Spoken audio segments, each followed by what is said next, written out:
Bai Lian's Guzheng video is taking the school by storm, but Dean Jian's attention brings a dangerous new spotlight. As rivals circle and family secrets stir, a single misstep could cost her everything. Leave a like and subscribe to walk this path. Xiaohan took out her phone and played a video of a girl playing the Guzheng for Bai Lian. She was playing Gambling with Liquor. Xiaohan pointed to the girl in the video and said to Bai Lian, "She's super popular lately, and I heard she's about to play Autumn again." The comments are all suggesting that Dean Jian should take her as a disciple. Should we also jump on the trend and show off our skills? Bai Lian looked down and saw the girl's name, Bai Shaoqi. What an unlucky, illegitimate child of an outer chamber. "Oh, no playing." Bai Lian leaned back, crossed her arms, and raised her eyebrows. Xiaohan, why did she sense a hint of rebellion? After Bai Lian and Jiangjing left, Dean Jian finally took out his phone, opened WeChat, and casually asked Jiangjing, "Add WeChat?" Jiangjing mechanically took out his phone and scanned Dean Jian's WeChat QR code. Add friend, all in one go. Dean Jian's video went viral online. Recently, Jiangjing tourism was already a hot topic. It's easy for videos about Jiangjing to trend, especially when the Erhu player is an expert like Dean Jian, Jiangjing, Erhu version of sexy love. Strong sense of contrast. It's the era of information technology. In one afternoon and evening, the hottest video broke 10 million views, over 3 million likes, and hundreds of thousands of comments. The oppression from the Erhu. This is a real rhythm master, covering face. It's still the old man. Only professionals know how awesome the old man is crying. Folks, I need to make a trip to Jiangjing. Indeed, the masters are among the folks. In the midst of the regular comments, one suddenly popped up, "Masters are among the folks. Why don't you check out at Jiangjing? Should I go? Is this for real?" With such widespread viewership, people had started to recognize Jiangjing. Suddenly, it pushed the entire video to the peak of popularity. On the 7th day of the Lunar New Year in the morning, in the mansion, Jianrong, through the citywide push of big data, came across this video. He excitedly found Jiangjing with his phone. "Grandpa, Great Uncle is really in Jiangjing." Jiangjing took the phone, agitated. "Where is this?" "Jiangjing tourism area," Jianrong replied. Good. Jiangjing hurriedly headed outside. "Let's go find him there today." As long as Jiangjing was still in Jiangjing, everything would be easy to negotiate. Jianrong followed Jiangjing with his phone in hand, and then suddenly thought of something. He opened his phone and sent a message to someone, confirmed, "My great uncle is in Jiangjing Baikang." Bai family. Bai Shaoqi was reading the comments. Her social media account had also been promoted, from the first Jiangjing Music Academy video of the white-robed journey to the current Gambling with Liquor, each one with high popularity. She knew that Jiangjing also had an account on this app, so she worked hard to run it. Good looks, good family background, and as a Baikang High School academic achiever, her Guzheng playing also mesmerized the netizens, and she even interned at Jiangjing Music Academy. All sorts of records had netizens gasping. Willing to spend money on a social media account, her popularity with the Gyukin online was second only to that of Jiangjing. Most comments tagged at Jiangjing, asking him to take a glance at Bai Shaoqi and to consider her the next successor to the Gyukin tradition. Beside him, Bai Kaiming was on the phone with Bai Shaoqi and suddenly stood up. "Are you serious? Is President Jian in Jiangjing?" Although Bai Shaoqi was only a freshman, he had always worked hard to develop his connections in Jiangjing. He had left for Jiangjing on the 4th day of the new year.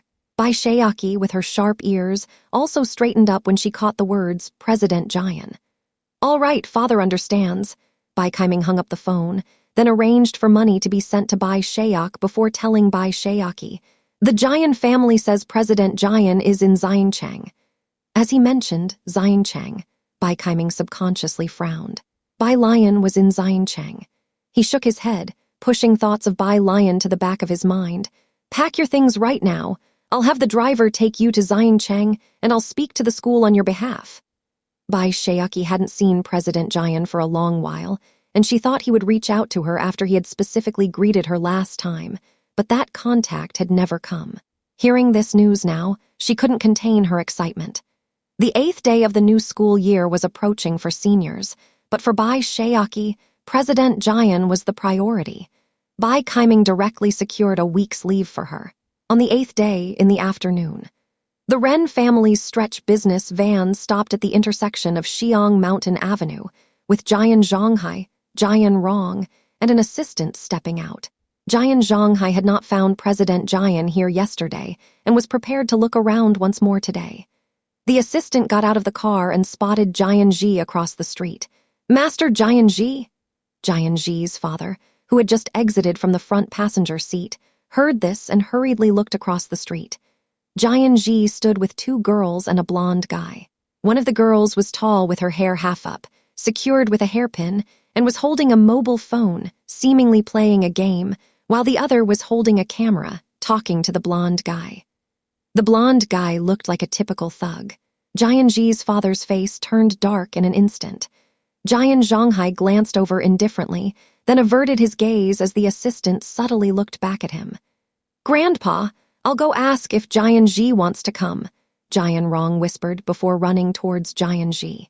Jian Zhonghai gave a signal to the assistant, who immediately followed. Upon reaching Jianji, Jian Rong realized that one of them was Bai Lian, whom they had met in Jiangjing. "Oh, it's you." Jian Rong's eyes brightened. Mao Kun, with a cigarette dangling from his lip, squinted at Jian Rong without saying a word. Bai Lian slightly lifted her gaze, politely greeted him. "Hello." Then she returned to casually flipping through vocabulary flashcards, polite yet aloof, not one for much conversation. The assistant stood respectfully behind Jian Rong, anonymously scanning this motley crew, his gaze lingering on the blonde Mao Kun for quite some time on seeing him measure up Jian Rong in a rude manner, his brows furrowing at Jianji's friend's lack of manners. "She and her friends start school tomorrow." Jianji walked up to Jian Rong, slung an arm over his shoulder. "We're planning to go for hot pot, you coming?" The assistant, upon hearing Jianji's words, refocused his attention on Jian Rong's response. "Not this time." Jian Rong hesitated for a moment before shaking his head. "I have to pick up Shaoqi's sister later. Do you want to join us?" Shaoqi's sister. Jianji was unfamiliar. "That's Shaoq, Bai Keng High School's top scholar's sister." The Jian family looked down on the Bai family's mercantile ways and hadn't had much interaction. But Jian Rong and Bai Shaoq had been close friends since middle school. Bai Shaoqi, very famous, recently quite big on social media, don't you know? Bai Shaoqi. Xiaohan packed away her camera in her backpack, a bit surprised. "The one from the internet." As an internet sensation herself, Xiaohan had a decent impression of Bai Shaoqi, chiefly because Bai Shaoqi played the gyukin well and had even played the white-robed journey. Bai Lian finally looked up, licking her lips and squinting her eyes dangerously. Seeing Bai Lian's reaction, Mao Kun immediately lowered his head to smoke, silent. The assistant had great respect for Bai Shaoqi, who might become the close disciple of the uncle. After speaking, the assistant sighed, wondering why he'd bothered explaining so much to them. They didn't even grasp the significance of the potential next sect leader. Mao Kun was not one to follow these things. When Jian's assistant spoke, he just took a drag on his cigarette and glanced at Jian's assistant without giving an opinion. If you mentioned the boxing champion, he might engage in trivial chat. Xiaohan was aware of Bai Shaoqi. A very famous rich second generation online, she played the Guzheng well, and Xiaohan admired her for that. However, when Jian's assistant brought up the matter of accepting a closed-door disciple, when Director Jian played the Erhu last time, she'd mentioned Bai Shaoqi to him.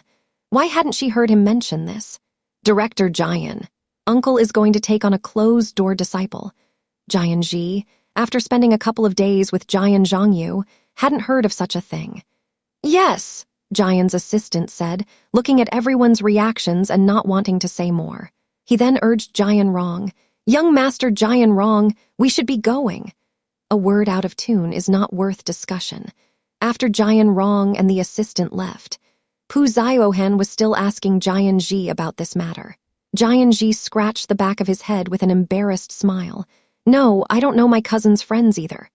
But Bai Lian, Xiaohan whispered to Bai Lian, I think you also play the Guzheng very well, just not as skillfully as Bai Shaoqi. I've been making some short videos about face-changing art and traditional Chinese music lately.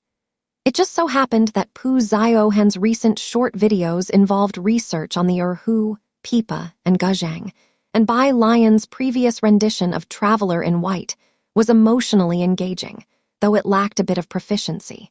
This was completely normal. Bai Shaoqi had studied the Guzheng for more than a decade, while Bai Lian had also learned for 10 years, but hadn't touched the Guzheng for over 2 years and naturally became rusty. The skills might become rusty, but the emotions were her instinctive response. Mao Kun's admiration for Xiaohan shot up. He thought that if he repeatedly mentioned a name in front of Bai Lian, he would be held down by her and beaten up. Mao Kun looked at the vibrant ponytail in front of him and had a sudden whimsical thought. Was it because of the ponytail? He was pondering the possibility of tying his hair into a ponytail. The group went for hot pot. Mao Kun discussed Yang Lin's situation with Bai Lian. I reassigned a brother to watch her by playing cards downstairs. Her father didn't come back for the new year. Okay, Bai Lian estimated the time. Meanwhile, at Jiangjing's place, Director Jian had not expected his video to go viral. He didn't dare stay at the Calligraphy Association any longer and took refuge with Jiangjing instead. The head of the Jiangjing Music Academy called him helplessly. Do you know how many journalists have come to interview us, asking whether we've taken advertisement fees from Jiangjing to have you perform on stage? Ah, Director Jian also felt helpless.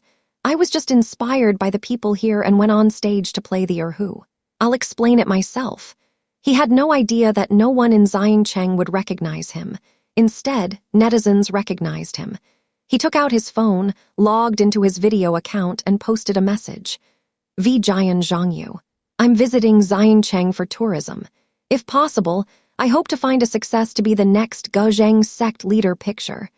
The picture was of Xiang Mountain Avenue. Jiangjing was already a hot topic recently. Jiangjing was only famous in classical music circles, and most ordinary people didn't know him. But with Jiangjing being so popular right now, the curious outside the circle flocked to Jiangjing's page when they found out the old man from the street performance was such a big shot. His original following of over 10 million had now terrifyingly doubled to 20 million. Everyone could see his newly posted status. Not only did this set the classical music circles abuzz, but Jiangjing had set a new record. Suddenly, the number of people wanting to travel to Jiangjing was growing exponentially. The Academy's phones were exploding with journalist calls again. People inside the circle knew the significance of the next sect leader, while those outside didn't. But after a wave of explanations by netizens, they also realized this was a leader in classical music. In no time, the news about who the next sect leader will be exploded across the internet, especially among the Jian family. Jiangjing received this news immediately, and though he had his doubts about Bai Shaoqi, his hands trembled all of a sudden. He interrupted his itinerary, saying to Jianrong, I will go with you to pick up Bai Shaoqi. Bai Shaoqi had just arrived in Jiangjing.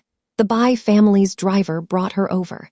Aside from that, Bai Kaiming had also provided her with a bodyguard. As soon as she arrived in Jiangjing, she received a call from a classmate who had performed with her at the Jiangjing Music Academy. They were extremely excited. Shaoqi, are you in Jiangjing now? Bai Shaoqi, who had slept the entire way, was unaware of the news about Jiangjing. How did you know? I just do. The girl suppressed her excitement. It's most likely you who Director Jian is looking for to be the next sect leader. Such wealth and honor. The two chatted for a brief moment before Bai Shaoqi hung up the phone, hastily clicking into the video notification as it came through. Upon seeing Jiangjing's message, she was more shocked than anyone else. Her upbringing was unlike any other. From a young age, her mother taught her and Bai Shaoqi to endure what others could not, saying that only when they became strong would others take notice and bend the rules for them. It was clear Bai Shaoqi had succeeded. The Bai family had even personally requested for her brother to return. Bai Shaoqi knew she was slightly behind her brother. Until now, She took a deep breath, attempting to stay calm, but an undeniable joy shimmered in her eyes. She had no idea what Jiangjing intended, but she understood the power of online supporters, and public opinion was on her side. She had originally started the video account to build her popularity and to keep up with Jiangjing, aware that he had always been promoting classical music. Her videos also swayed towards Jiangjing, so from the beginning, fans had been tagging Jiangjing under each of her videos. Immediately after, Bai Kaiming's call came through. Clearly, the Bai family was paying close attention to this as well. Bai Kaiming's voice was gentler than ever today. "Shaoqi, if you need anything, just tell the family. Do you have enough money?" On the other end of the phone, a great uncle from the Bai family clan watched Bai Kaiming, couldn't resist snatching the phone away. "Shaoqi, your great uncle will send you some money right away. And what about your gift to present to your master? We will prepare it for you immediately." After the call, the clan's great uncle brought his hands together in prayer and kindly said, not bad at all. Kaiming, it's really Yueking who knows how to raise children. Look at these two kids, both remarkable. You and Yueking should find a chance to bring her back home. It's never good to have a child out of wedlock spoken about openly, and so initially, the Bai family only brought Bai Shaoqi and Bai Shaoqi home. As for the mother of the two, it was as if they knew nothing about her. Yueking was very tactful, stating from the start that she could stay out of the Bai family's door, even willing to let the children be registered under Jai Mulan's name. Jai Mulan refused to put up with this disrespect and simply divorced. The Bai family did not bother with Yueking, but now, both children were more outstanding than the other. Bai Shaoqi was accepted by Jiangjing University, and now Bai Shaoqi was about to become a disciple of director Jian, with netizens starting to hype them up, analyzing director Jian's stature. He was a figure on par with the chancellor of Jiangjing University. Thinking of this, a deeper smile appeared on Bai Kaiming's face. The Bai butler also offered his congratulations, adding tea for the two, whereas for another member of the Bai family still in Jiangjing, Bai Lian, the entire Bai family had already forgotten about her. The following day, the 8th day of the new year, Jiangjing No. 1 High School's senior year began early. Today was Saturday, and Bai Lian had gone to the prison early to visit Zhang Shai's, thoughtfully bringing his notebook for him before heading to school. As soon as the new year began, about half of the classmates who turned up were huddled around Wang Qi. Seeing Bai Lian enter the classroom, they shouted without any fear for their lives. "Sister Lian!"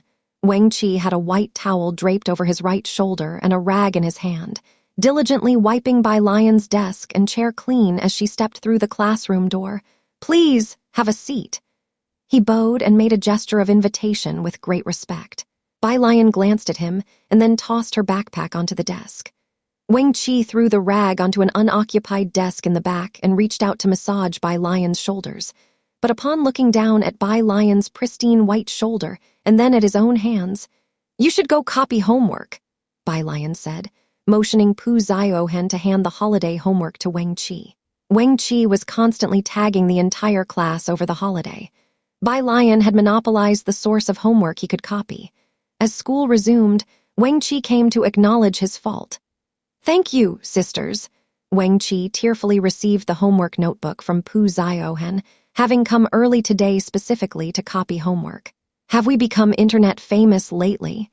Those who hadn't finished their homework copied from others, while those who had completed theirs discussed together. "Yeah, did you also see that local feature? That Guzheng piece was pretty good." Xiaohan shared a music clip from her video with Bai Lian. "It's this gambling with liquor. I learned the climax part from Grandpa Jian, and he helped me record it." She only posted a video once every half-month, and they were of very high quality. She hadn't taken on any ads or promoted any products, and during the New Year period, she occasionally live-streamed the bustling scenes of the city's east side without showing her face. Bai Lian put on her headphones and listened for a while. "It's pretty good." Xiaohan only learned this part to play it. She had no technique, relying purely on emotion, but both technique and feeling are very important for the Guzheng, and for beginners like Xiaohan, Her emotions were in the right place and her proficiency was very high. Of course, Ning Xiao, hiding behind the scenes, glanced at Bai Lian. If it were him and Tang Ming, Bai Lian would probably only give them a humph. Really? Xiaohan shared her feelings with Bai Lian. I think Bai Shaoqi played very well, but her rendition of gambling with liquor was too soft. That's why she suddenly had the idea to learn the piece from Dean Jian. Only someone who had truly experienced the battlefields could convey that sense of clashing iron and charging steeds. Gambling with liquor had become a hit, and Bai Shaoqi's Guzheng performance drove its popularity to unprecedented heights, almost outranking Yan Lu, who just released a new song. Bai Lian hadn't listened to Bai Shaoqi's Guzheng, so she made no comment. Today's first class was with Lu Lingxi. She greeted everyone with a smile. Everyone arrived very early today, good. No one is late. As she spoke, her expression paused slightly when her gaze landed on the empty seat behind Bai Lian. In just 150 days, I'll be sending you off to the exams, and you'll be stepping into society.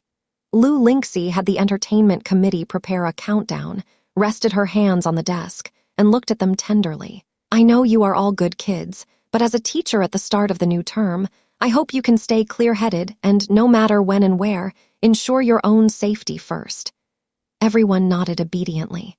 Lu Lingxi glanced at Bai Lian and saw that she neither spoke nor nodded, just looking at her. Lu Lingxi, Jian family mansion. Bai Shaoqi stood on the second-floor balcony, briefly starting a live stream. Miss Shaoqi, is this?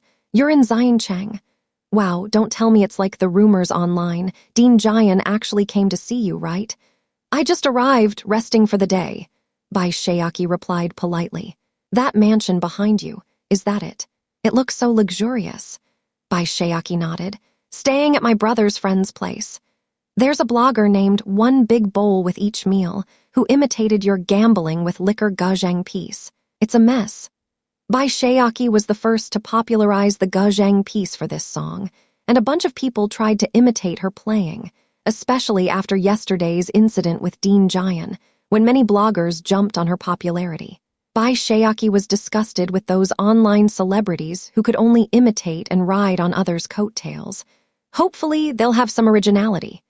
Having said that, she ended the live stream, less enthusiastic than before. As a newly popular blogger, Bai Shaoqi occasionally live-streamed her daily life at her fans' requests. Especially over the last 2 days, her fan base had grown rapidly, with many from the Jiangjing Music Academy following her.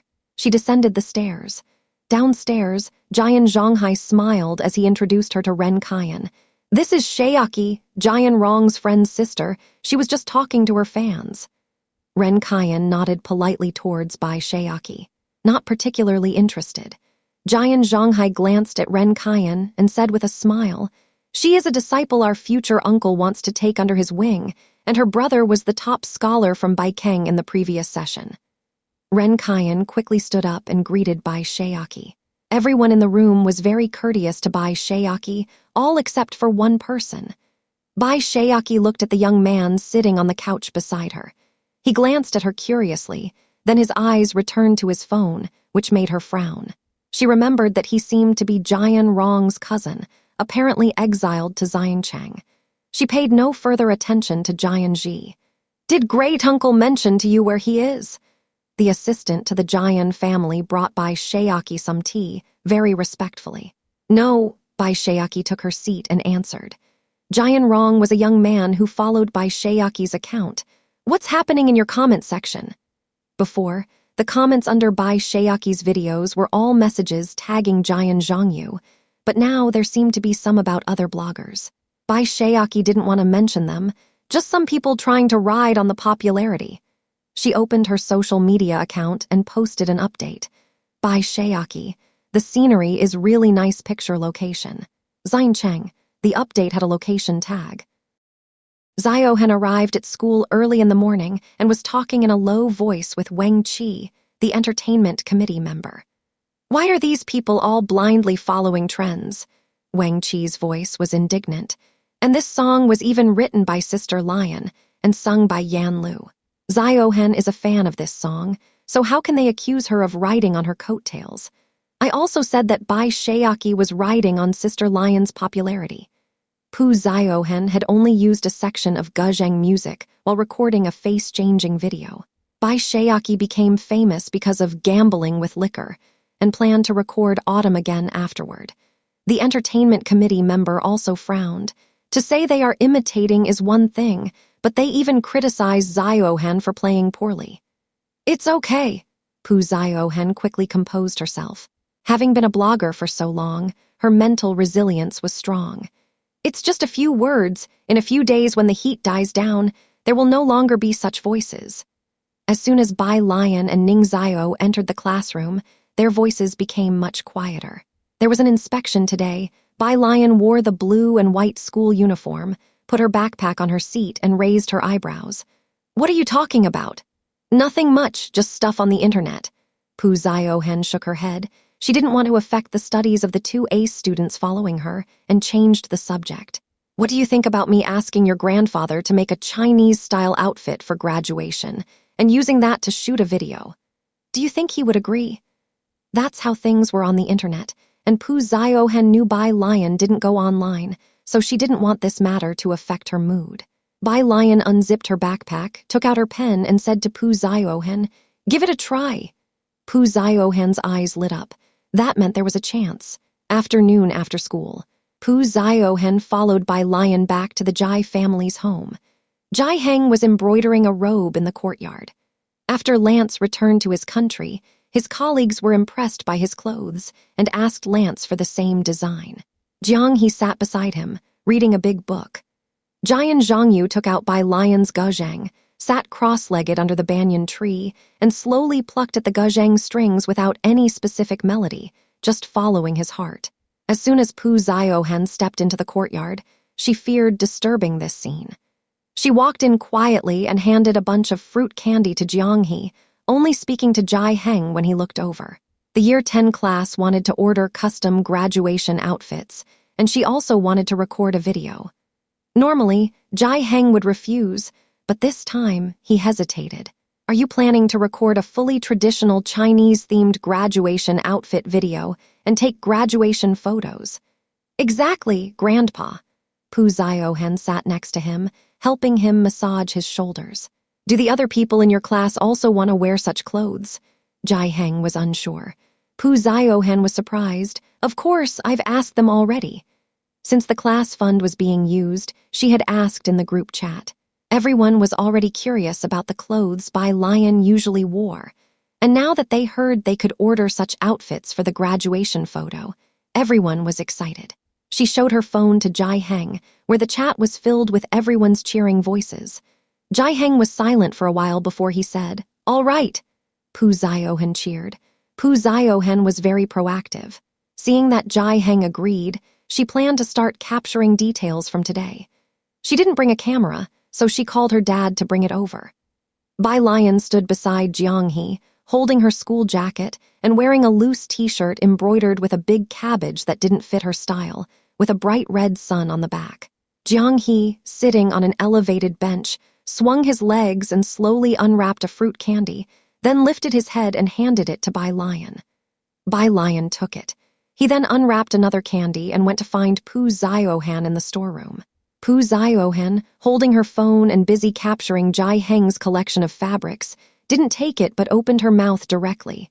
"Ah, Jiangjing."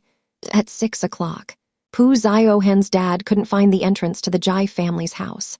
Seeing Xiaohan was busy, Bai Lian put down her summary to go pick up Xiaohan's dad. The alley was full of twists and turns. At the entrance of Purist Street, Bai Lian saw a middle-aged man. He was of average height with a somewhat round face, holding a black bag and looking down at a phone in his hands. "Uncle Lu!" Bai Lian hesitated for a moment.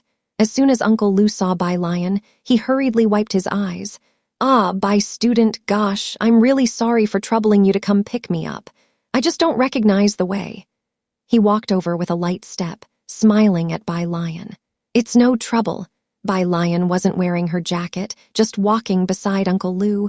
"What's wrong?" She was always direct. "It's embarrassing to say, and I hope you don't laugh." Uncle Lu knew young people were all on Weibo. He had seen the entertainment committee members and even liked their comments every day, thinking Bai Lian knew about the incident with Xiaohan. I'm just upset by those comments. Xiaohan was a blogger, and he liked, commented, and shared her videos daily, reporting any malicious comments and sending her private messages. These last couple of days, due to Bai Shaoqi's influence, a swarm of trolls had descended upon the comments section of Xiaohan's videos. There were paid trolls as well as passers-by.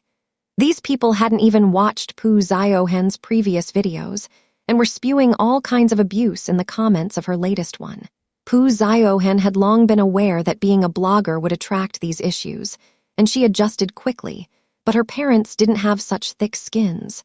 They had only this one daughter, and when she got her first troll, her dad could spend the whole night awake arguing with them. Now, seeing those comments, it was inevitable they'd feel upset. Don't tell Xiaohan about this, Uncle Lu immediately said to Bai Lian, rubbing the back of his head. At his age, to be seen crying by Xiaohan's classmate was deeply embarrassing for Uncle Lu, so he straightened his chest and walked ahead. Bai Lian led him to the courtyard and opened her phone to download an app. She hardly had any entertainment apps on her phone, but she remembered which video app Xiaohan used, so after downloading it, she didn't bother to fill out the registration and just entered using her phone number. She sat next to Director Jian, her back to the well, eyes downcast. Resting her elbow carelessly on the stone table, she looked vaguely menacing in the gentle sunset. "What are you doing?" Director Jian called Bai Lian's name a couple of times, and seeing her distracted, he put down the Guzheng. He came over to her. Bai Lian had just logged in. Director Jian happened to see her logged in as user 2,589,741, an obviously new account, and exclaimed incredulously, "You really don't go online." He had always thought Bai Lian was just being dismissive, and the realization left him utterly astounded. Bai Lian lazily opened the search bar. Director Jian wasn't the type to peep, so he sat back down, chatting with her about Yan Lu's new song. Bai Lian searched for the one bowl per meal account. Not only did she find the user, but also a bunch of recommended videos. The first video was a clip from an entertainment news segment showing Bai Shaoqi's live stream. It was a screen-recorded segment of Bai Shaoqi chatting with her fans. "It doesn't matter, I don't care. Everyone knows I'm not bothered by it. If they want to imitate, then let them." I play softly. "No problem, actually. There's no need to argue with those who don't understand Guzheng. We just need to play our best." "I'm still in Jiangjing, Director Jian. I'm not sure. Everyone, please stop asking. If they want to use gambling with liquor, how could she understand it better than me?" Bai Lian pursed her lips. She took out her earphones and listened to the segment of Bai Shaoqi's video. Bai Shaoqi had added a drum set to the Guzheng piece and tweaked it slightly herself. From Bai Lian's perspective, emotionally it really was lacking and too soft, not like something she had written. Xiaohan's video she had watched the day before. It was a face-changing video where she added a segment of gambling with liquor during the general's transformation. Although Xiaohan's skills were average, this part had been guided by Jiangjing, so the emotion in gambling with liquor was captured very well. Being from Jiangjing herself, she revered the song, and having seen Yan Lu practice the spear, only someone who understood could perceive the emotion within. Bai Lian returned to Xiaohan's video homepage to see the latest video had garnered 290,000 comments. Lol. Nowadays anyone can be a blogger. Can the platform ban these idiots who know nothing and just ride on the hype? Dark night covers eyes. At Bai Shaoqi of Baikeng High School, a top student who has performed at Jiangjing Music Academy, are you going to be the Guzheng sect leader in the future? May I ask the blogger, which school do you come from? Where have you performed? Oh, Jiangjing High School. Troublemakers always come from bad lands, shy. Having never been online, Bai Lian didn't know how toxic some people could be. She also was unaware of the extent to which silent spirals of this kind could spread. How good Xiaohan's performance actually was. But such opinions were buried beneath the weight of the other side's comments, thus creating an uncontrollable scene where everyone was maligning Xiaohan. Newcomers to the internet could easily be swept up by this rhythm, joining in the outrage. The two highest voted comments were "Fight the waves. Don't let every Tom, Dick, and Harry come leeching for attention. Don't know anything and yet dare to judge. Do you know more about the style of gambling with liquor than at Bai Shaoqi? One bowl per meal. How fat are you to have such a username? Are you not showing your face because you're too ugly?" Bai Lian took a deep breath. She stood up with a whoosh, her expression icy cold.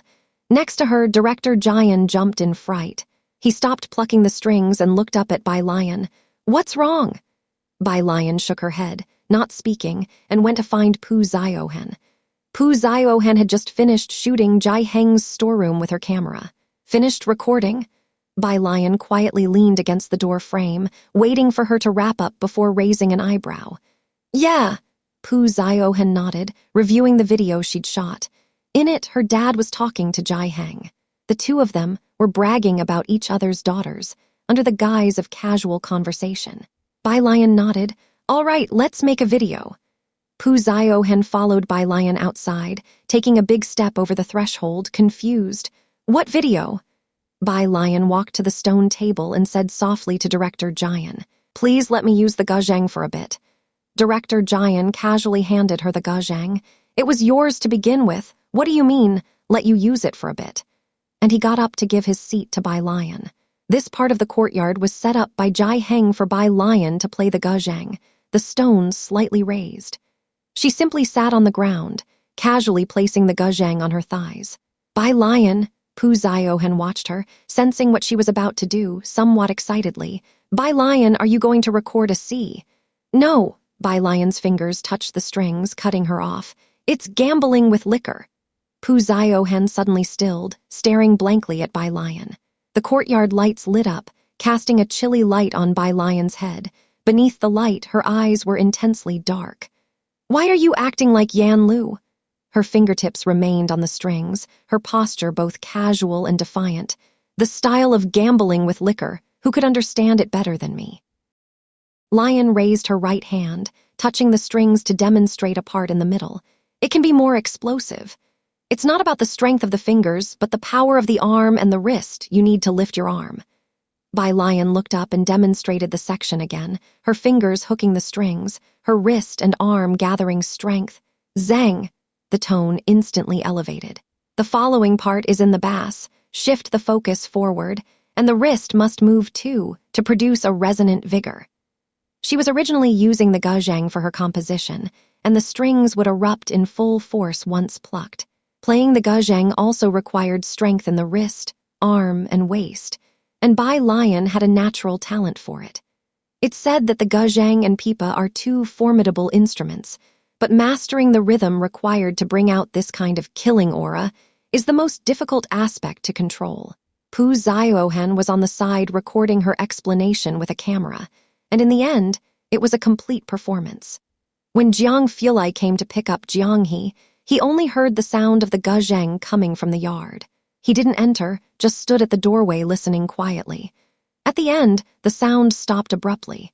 Standing at the storage room entrance, Jiangjing and Uncle Lu hadn't reacted yet. Bai Lian put down the Guzheng and stood up to open the door. Jiang Fulai stood quietly at the doorway, still wearing a black coat, with only the yard light illuminating him, his light-colored pupils reflecting the light, appearing lonely and indifferent until Bai Lian appeared in his eyes. "Were you practicing the Guzheng?" "Yeah." Bai Lian stepped aside to let him in, her demeanor as usual. "You got off work early today." He hadn't gone to the lab the past couple of days to study with Jiangjing, and Bai Lian thought he would be working overtime. "I went in early today." Jiang Fulai glanced at her before entering, and after the two went inside, Pu Xiaohan was still reviewing the video. He casually asked Pu Xiaohan a few questions. Uncle Lu initially wanted to smoke, but suppressed the urge when Jiang Fulai walked in. After seeing Pu Xiaohan finish recording, he took her home, declining Jiangjing's invitation for dinner with a smile. "My wife is still at home, and it's getting dark, she's alone." Jiang Fulai stood aside coldly, taking out his smartphone to open the video app. His phone did have the app installed, and after finding Pu Xiaohan's page, he casually scrolled through it. seeing mostly insults directed at the vlogger, unavoidable skepticism and doubts within the online world. Until he saw one comment, "Out of the mountains' hardships come the crafty folk." To most people, Xiaohan was just like that. Initially, Jiang Fuelai's application for scientific research in Xiaohan hadn't gone smoothly until he took control of the Jiang family's power and allocated research funds to Xiaohan. Only then did the CRSF base officially settle in Xiaohan. Even now, there were still voices of opposition in Jiangjing. Bai Lian moved to bring the yard's stools back into the main house, and Jiang Fuelai followed her, bringing Jai Heng's teacup inside as well. "You don't seem to play the Guzheng much anymore." "Except when writing songs for Yanlu. I do play, but I don't enjoy it as much." Bai Lian was silent for a moment before speaking. Those who used to play the Guzheng with her were no longer around, and she knew that head Jai was always looking for a suitable successor for the Guzheng. If the third princess were still here, she would definitely be the best candidate. Of course, now pharmacology was her real passion. Bai Lian quietly watched as the light filtered through the dust in front of her, reaching out to grab it. "Quantum mechanics. Do you know there's a type of crystal that can preserve light for an hour?" Jiang Fuelai set down Jai Heng's teacup, turning to look at her. "An hour?" Bai Lian's attention was piqued. The theories she had learned in modern times said that light and time were elusive. The speed of light is too fast. Time is only a concept. "Yes, anything is possible if you desire it." Jiang Fuelai tilted his head, pausing to think. His expression softened. "This crystal, combined with a magnetic field, can change the speed of light's propagation, preserving it for an hour. You can't enter the lab now, but when you get to Jiangjing, I'll take you to see it." 11 o'clock at night. Baxter Street. At the bar, Bai Lian was grading new papers, dressed in loose casual clothes, with a black pen in hand and a small desk lamp on the left side. Zun Chun wore a tight black outfit, tossing a cocktail shaker, mixing a low-alcohol drink for Bai Lian. Mao Kun sat next to Bai Lian, not understanding. "Our headquarters are in the west of the city at Xiaohan Pharmacy," Xiaoqi spoke beside her. "The first batch of medicinal farmers has already received funding, and the number of farmers growing medicinal herbs will increase. This month I'm planning to visit the 4 major cities and Jiangjing. Their Blatilla striata and Amomum villosum are quite cheap. Chinese medicine. Profit from the price difference. By the way, Xiaoqi also wants to expand the market in the eastern part of the city." Bai Lian bowed her head to right. "There are already a few Xiaohan traditional Chinese medicine shops in Xiaohan. Gather those traveling doctors, those old Chinese medicine practitioners, have them get certified, and employ them to offer free consultations at the shops. We need to let people witness the value and effectiveness of complete traditional Chinese medicine. The Great Internal Paste is now available in hospitals and represents a notable brand of Xiaohan pharmacy. Several traditional Chinese medicine shops have opened in Xiaohan, but their influence is still not strong enough. To spread their influence, we need to open shops not only in the 4 major cities, but also in Jiangjing. With Director Chen's support, opening stores in Jiangjing shouldn't be a problem. The problem is how to gain a firm foothold in Jiangjing. "I'll go and report this," Xiaoqi said politely, considering this a possible strategy. "Xiaohan can't rely solely on the Great Internal Paste. We have become too prominent recently, and the major pharmaceutical companies will definitely try to suppress it, especially the international pharmaceutical giant Luo family, who will certainly react to a decrease in sales of their injury ointment. We need to integrate our product line, launch more medicines. Otherwise, our cash flow won't keep up. Will people come for free consultations? First, let them get certified, then recruit some traditional Chinese medicine doctors who can perform acupuncture." Bai Lian stopped writing, leaned back, and drew out the dagger tied to Mao Kun's knee, its cold light reflecting off her face. "Teach them a set of acupuncture techniques and find an opportunity to introduce it." According to Lance, the effects of acupuncture for myopia are quite good, and there has been no rebound even after several months. Bai Lian had tried it on herself, and felt this set of medical acupuncture could be promoted by Xiaohan Pharmacy of Xiaohan. Xiaohan Pharmacy has gained a certain level of public trust with the government's assistance, and tourists from other places have recently been bringing back the great internal paste as a special product. Besides tourism, it has also created another path for Jiangjing. The Jiangjing officials are also strongly supporting their industry. With a good reputation, the myopia acupuncture treatment won't be considered a fraud. Okay, Mao Kun took a drag of his cigarette, not daring to glance at the dagger. I'll find someone to do it. His dagger was custom made by his godfather. It was sharp enough to sever hair with a blow. Guzheng Pharmacy, Bai Lian was technically a shareholder. Mao Kun provided the personnel and funding, which initially even came from his adoptive father. Xiaoqi contributed ideas. Zun Chun occasionally helped Xiaoqi with designs. As for Xiao, he would cheer for Xiaoqi and Bai Lian. Bai Lian's left index finger slowly ran across the dagger, a drop of fresh blood sliding down her fingertip. In the lamp's light, she gently smeared the drop of blood on the edge of the blade and chuckled softly. Barren mountains and treacherous waters. In the light, her smile didn't reach her eyes. Her dark pupils even seemed to reflect the glint of blades and swords. Are there still people at the fighting arena? She licked the bleeding finger and turned to Mao Kun. The Pu family. Mrs. Pu was in the hall, occasionally glancing at Pu Xiaohan's room. Xiaohan has been in there for so long, is everything all right? Could she be thinking of something drastic? She suddenly stood up again. I just went in to bring some fruit, Mr. Pu comforted her. It's okay, she's just editing her video, working very hard. Inside the room, Pu Xiaohan was editing the video of the day. By midnight, the video of her eating a large bowl was finally uploaded. After posting the video, Pu Xiaohan turned off her phone and took a cup to go out for water, only to be surprised when she opened the door to find her parents right outside her bedroom. Mom, Dad, Pu Xiaohan touched her head, puzzled. What are you doing? Mrs. Pu, holding a rag, was wiping Pu Xiaohan's doorframe, cleaning.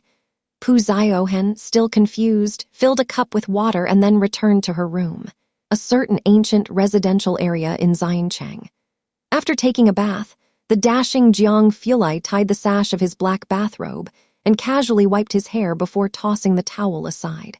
He clicked on the video of Pu Xiaohan eating a large bowl, saved it, and then edited out a part in the middle. Leaning back on the wash basin, Jiang Fulai watched it twice. Finally, with a grand gesture, he threw 100,000 yuan worth of popularity into the video. The success of Pu Xiaohan's account was by no means unattributed to Mr. Jiang's efforts. Online, the video posted by Pu Xiaohan was pushed to almost everyone who had followed the matter. Even those who had not followed her could still come across this video in their feed. Some started off with insults, while others clicked to watch the video immediately. The beginning of the video was very dark, featuring only 2 vigorously written words, Jiangjing gambling with liquor, followed by the 4 characters shattering and the accompaniment of music. What appeared was a montage of Jiangjing's eastern tourist area, interactions of tourists on the stage, volunteers distributing bottled water and calligraphy, and the joyous smiles of men and women, old and young. The video slowly converged from the scattered scenes to focus on a Guzheng musical instrument, which someone placed on their lap, and a pair of hands were placed upon the strings, hands that, if one were to describe them, shone with a pearly luster under the light, distinct in their articulation. The face wasn't in shot. Listening to the voice, it was female. Her slender fingertips flicked a string, producing a sound that was distant, almost ethereal. Even the low tones with heavy accents are not difficult to present. Fingers placed here need to exert more force, hence the entire arm's strength must be channeled down to the fingertips, to finally burst forth like this. Zhang! The sound quality is very rich. The fingering of this song was not difficult, but gambling with liquor did not have a Guzheng score to begin with. Bai Shaoqi's score was entirely her own creation, and naturally, it fell short when compared to Bai Lian's original. Subtitles were provided alongside, and at this moment, even those who didn't understand the Guzheng could easily grasp the forceful method Bai Lian taught. The third segment, Bai Lian replayed the music that Pu Xiaohan used in the middle of her video. Viewers could only see the hands on the screen, flickering almost like afterimages. Though it was a quiet courtyard, for a moment, It felt as if one could see a warrior charging over on horseback, with gusts of yellow sand swirling up. At the end, there was a line of text. Although Jiangjing is quite poor, most of the people here are very kind. I hope everyone won't dislike this place because of me. I never said that teacher Bai Shaoqi didn't play well. I was just expressing my view on the song, Gambling with Liquor. Lastly, as everyone knows I'm a fan of the Bai family, my first 2 videos were about them, and the prototype for the previous face-changing video was General Bai Lian. I thought using a song that depicts his daughter, a song that portrays the Bai family's military, would be more meaningful. A 3-minute video. Not very long, Bai Lian proved through actions that this section should be played with such vigor. She convinced all the netizens with her skill. Who would believe that, until today, I always thought that Bai Shaoqi played quite well. It turns out that her way of playing really can be described as mild. I wanted to say this yesterday, but since all the hot comments were scolding the blogger, I didn't dare to speak up. Most are just bandwagoning. When someone watches a video, without a thought as to whether it's right or wrong, hot comments quickly occupy their brain, subconsciously making them believe it's correct. Hot comments are also man-made. Everyone should pay more attention to ordinary people's comments and not just focus on the hot ones. Otherwise, it will affect your judgment and cognitive level over time. Bai Shaoqi blended drum sets and other sound effects to adjust the grand atmosphere of the song. Her understanding wasn't wrong, but today, Xiaohan's video proved. This song doesn't need drum sets, doesn't need electronic sound adjustments. Only a Guzheng is required to bring out the battlefield's vigor. Soon, someone posted screenshots of 2 comments from yesterday under the video. Don't ride the coattails of anything that comes by when you don't have a clue. Can you understand the style of gambling with liquor better than at Bai Shaoqi? For your information, Bai Shaoqi will be a student of President Jian in the future. Wind under the eaves. At Xiaohan, gambling with liquor is of this style, get it? Xiaohan's video's popularity was skyrocketing. The next day, early in the morning, several students from class 15 gathered around, discussing this matter excitedly. When Bai Lian arrived, she was still replying to messages from Jiang. Jiang teacher, image.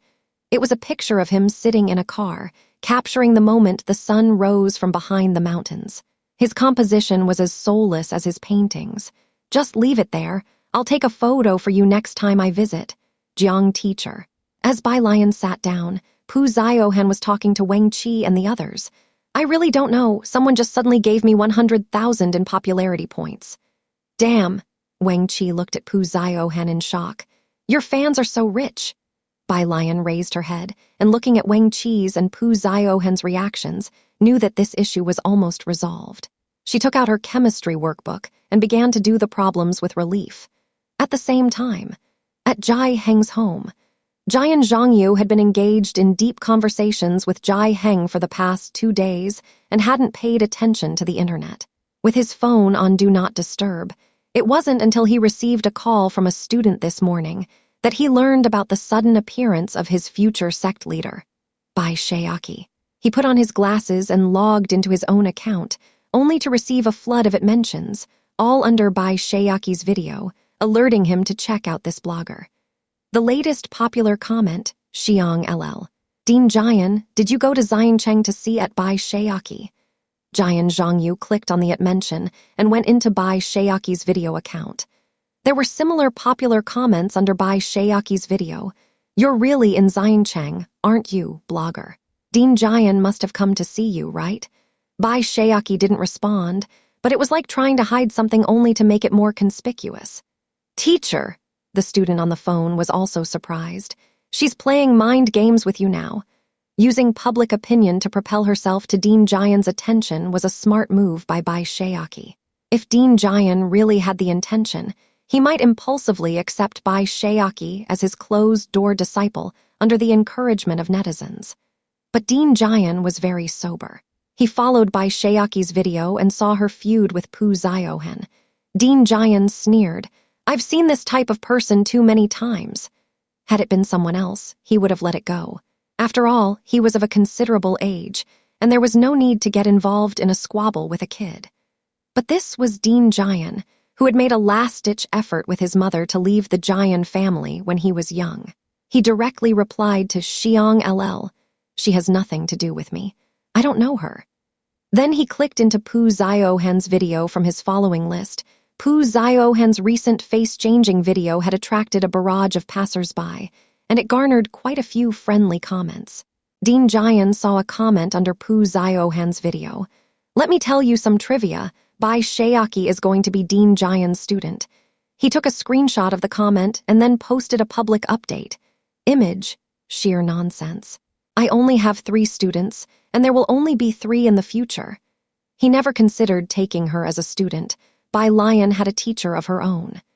Dean Jian, a master of classical music, became famous in Jiangjing because of a video, and he was also a hot topic recently. The Bai family was willing to spend money, and Bai Shaoqi's private life was closely watched by many. A well-off female top student who released a video about studying at the Jiangjing Music Academy, a sphere inaccessible to the average person. The curious were in the majority, and with her hit song, Gambling with Liquor.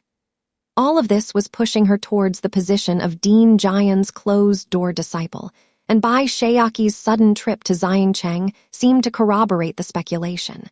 Until now, Jian Zhongyu's statement, "I don't know her," swept across the entire trending topic.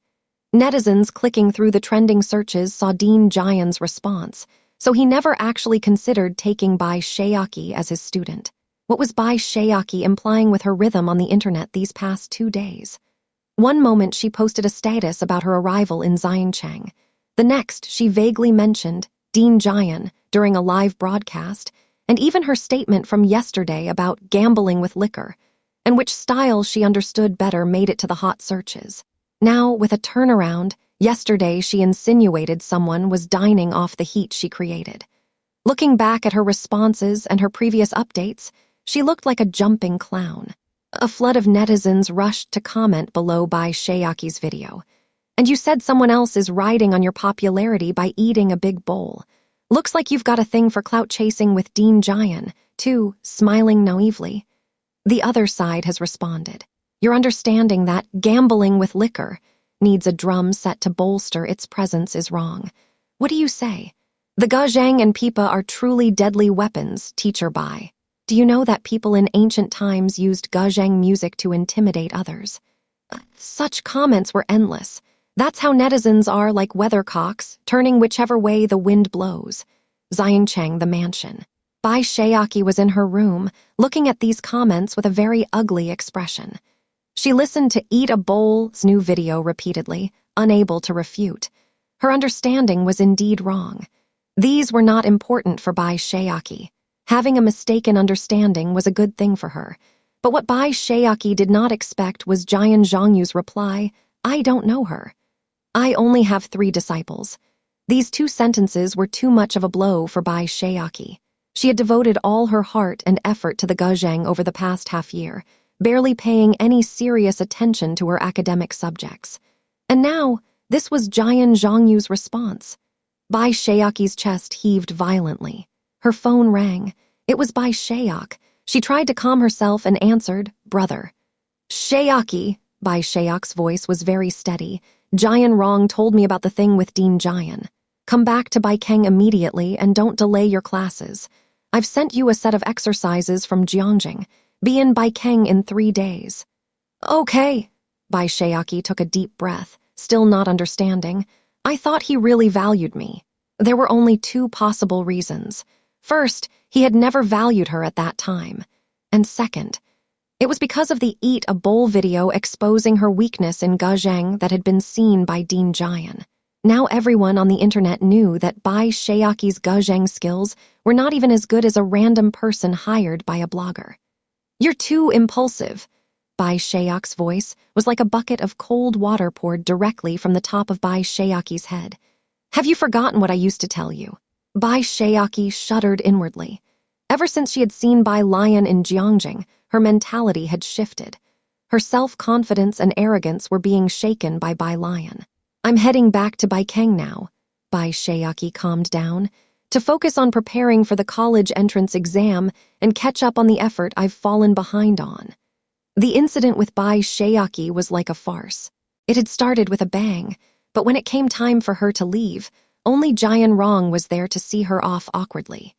In the afternoon, when Jiangjing No. 1 middle school let out, the milk tea shop next door had 2 more patrons today. Aside from Bai Lian, Ning Xiao, 3 people, Jiangjing, and Xiaohan were also sitting with their books at a nearby table. My grandfather had previously mentioned that she was Great Uncle's disciple. Jiangjing spoke to the 3 at the next table. I thought it was true. It's really awkward now. I heard that on the way back, her car hit the guardrail and she injured her head, almost flipping the vehicle. Bai Lian wasn't the type to enjoy gossip, so Jiangjing spoke to Xiaohan instead. Jiang was sitting next to Xiaohan reading. She's that unlucky. Xiaohan was somewhat surprised. She had heard that Bai Shaoqi was a rich second generation, and that she even brought bodyguards with her when she came to Jiangjing. Why would she have an accident on her way back? Yang Lin delivered the milk tea they had ordered. She was in her school uniform, bangs as long as ever, glasses obscuring nearly all of her eyes, but her arms were no longer strictly covered.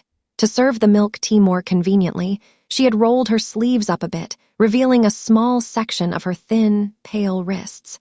Thank you. Bai Lian was sitting on the sofa by the window and thanked her. On the table, the black phone was vibrating. She picked it up and saw it was from Suen. Bai Lian still held a pen in one hand, and with the other, she casually answered. On the other end of the phone, Suen stood in front of the floor-to-ceiling windows in Su family's office, overlooking Yunxiao district. He now had a direct way to contact Bai Lian. Alien, does your grandfather have enemies in Jiangjing? What do you mean? Bai Lian's pen tip paused on her homework book, sitting up straight.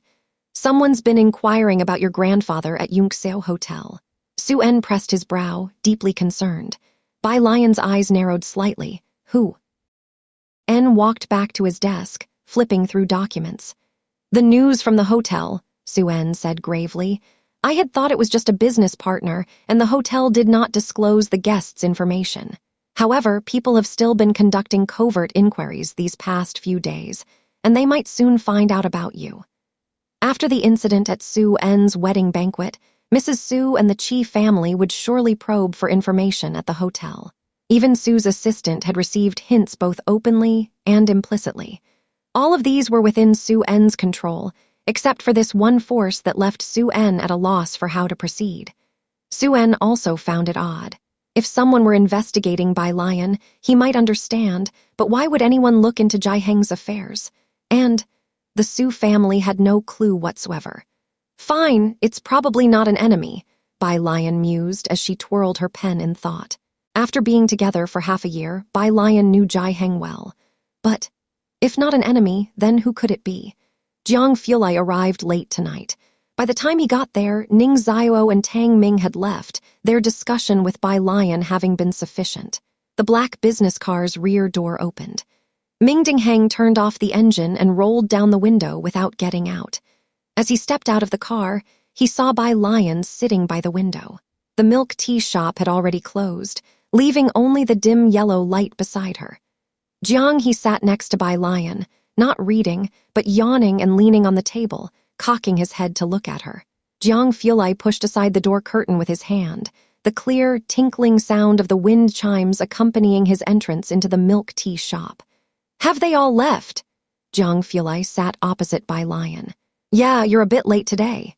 Indeed, after Jiang Fulai finished with his team today, he checked the lab equipment, considering whether to design a light storage chip. Reviewing the materials had delayed him by an hour. Jiang Fulai wanted to ask more, but his gaze shifted to the cut on her finger. He reached out and gently held the back of her hand, his fingertips pressing into her palm, then looked down at her index finger. There was a small, bloody cut there, not long, but visibly deep. The blood had not coagulated even after a whole day, seeping intermittently. Jiang Fulai raised his head to look at her but said nothing. This wound was neither painful nor itchy for Bai Lian. She just looked down at Jiang Fulai's fingers. His fingers were long and clean, glowing softly, with some thin calluses on his thumbs, and they felt a bit cool to her. A minor cut. Bai Lian propped her chin lazily with her other hand. her cool black eyes half closed as she looked at him. "It'll heal in a few days." Jiang Fulai lifted his gaze, watching her quietly as if looking towards her shoulder. He gently lowered his eyelashes and fell silent again. Back in the car, he took out the first aid kit, selected an adhesive bandage, and sprinkled some medicinal powder on her wound. The rear light was on. Bai Lian watched him attentively apply the medicine to her cut. She wanted to tease him, saying that for such an injury, he would be laughed at in the barracks, but seeing his earnestness, she suddenly couldn't bring herself to speak. This man was seriously concerned about whether she was in pain. The car reached Purist Street. Jiang He was drowsy in his seat. Jiang Fulai got out of the car and walked her down the alley of Purist Street. The street's alleys were all fitted with solar lights, which even at night were very bright. "I used to be quite afraid of the dark." Bai Lian rarely brought up her past, perhaps because the night was quieter, but I overcame it later. "That's impressive." He kept his gaze lowered towards her and praised her earnestly. Reaching the corner, Jiangjing's yard lay just ahead. Bai Lian stopped, she adjusted her backpack and stood her ground. "You should go first." Jiang Fulai stood at the corner and didn't move. "Bai Lian." He suddenly spoke. Bai Lian waited for the rest of his words. Behind him was a dim light that illuminated his sharp profile within the shadows, his eyes intensely focused on her. "Can I hug you?" Bai Lian stood in place, momentarily stunned, as the breeze gently brushed by. Perhaps 2 minutes passed. Jiang Fulai leaned in slightly, his left hand clasping around her waist. Her body temperature was a bit higher than his. He enveloped her quietly, as if embracing the moonlight he held so dear. The fingers at her back tightened slightly, yet he held back the force with restraint. Bai Lian thought she could hear the heartbeat against his chest and the faint scent of mint surrounding her. The two parted ways. Jiang Fulai took out his phone and headed back. He wore a black trench coat, his entire demeanor cool and detached. On the driver's seat, Mingdingheng hadn't turned off the car since Jiang He was still inside. When he spotted the figures, he opened the rear door. Suddenly, something caught his attention. Wait, just now, young Master Jiang's movements were in perfect sync.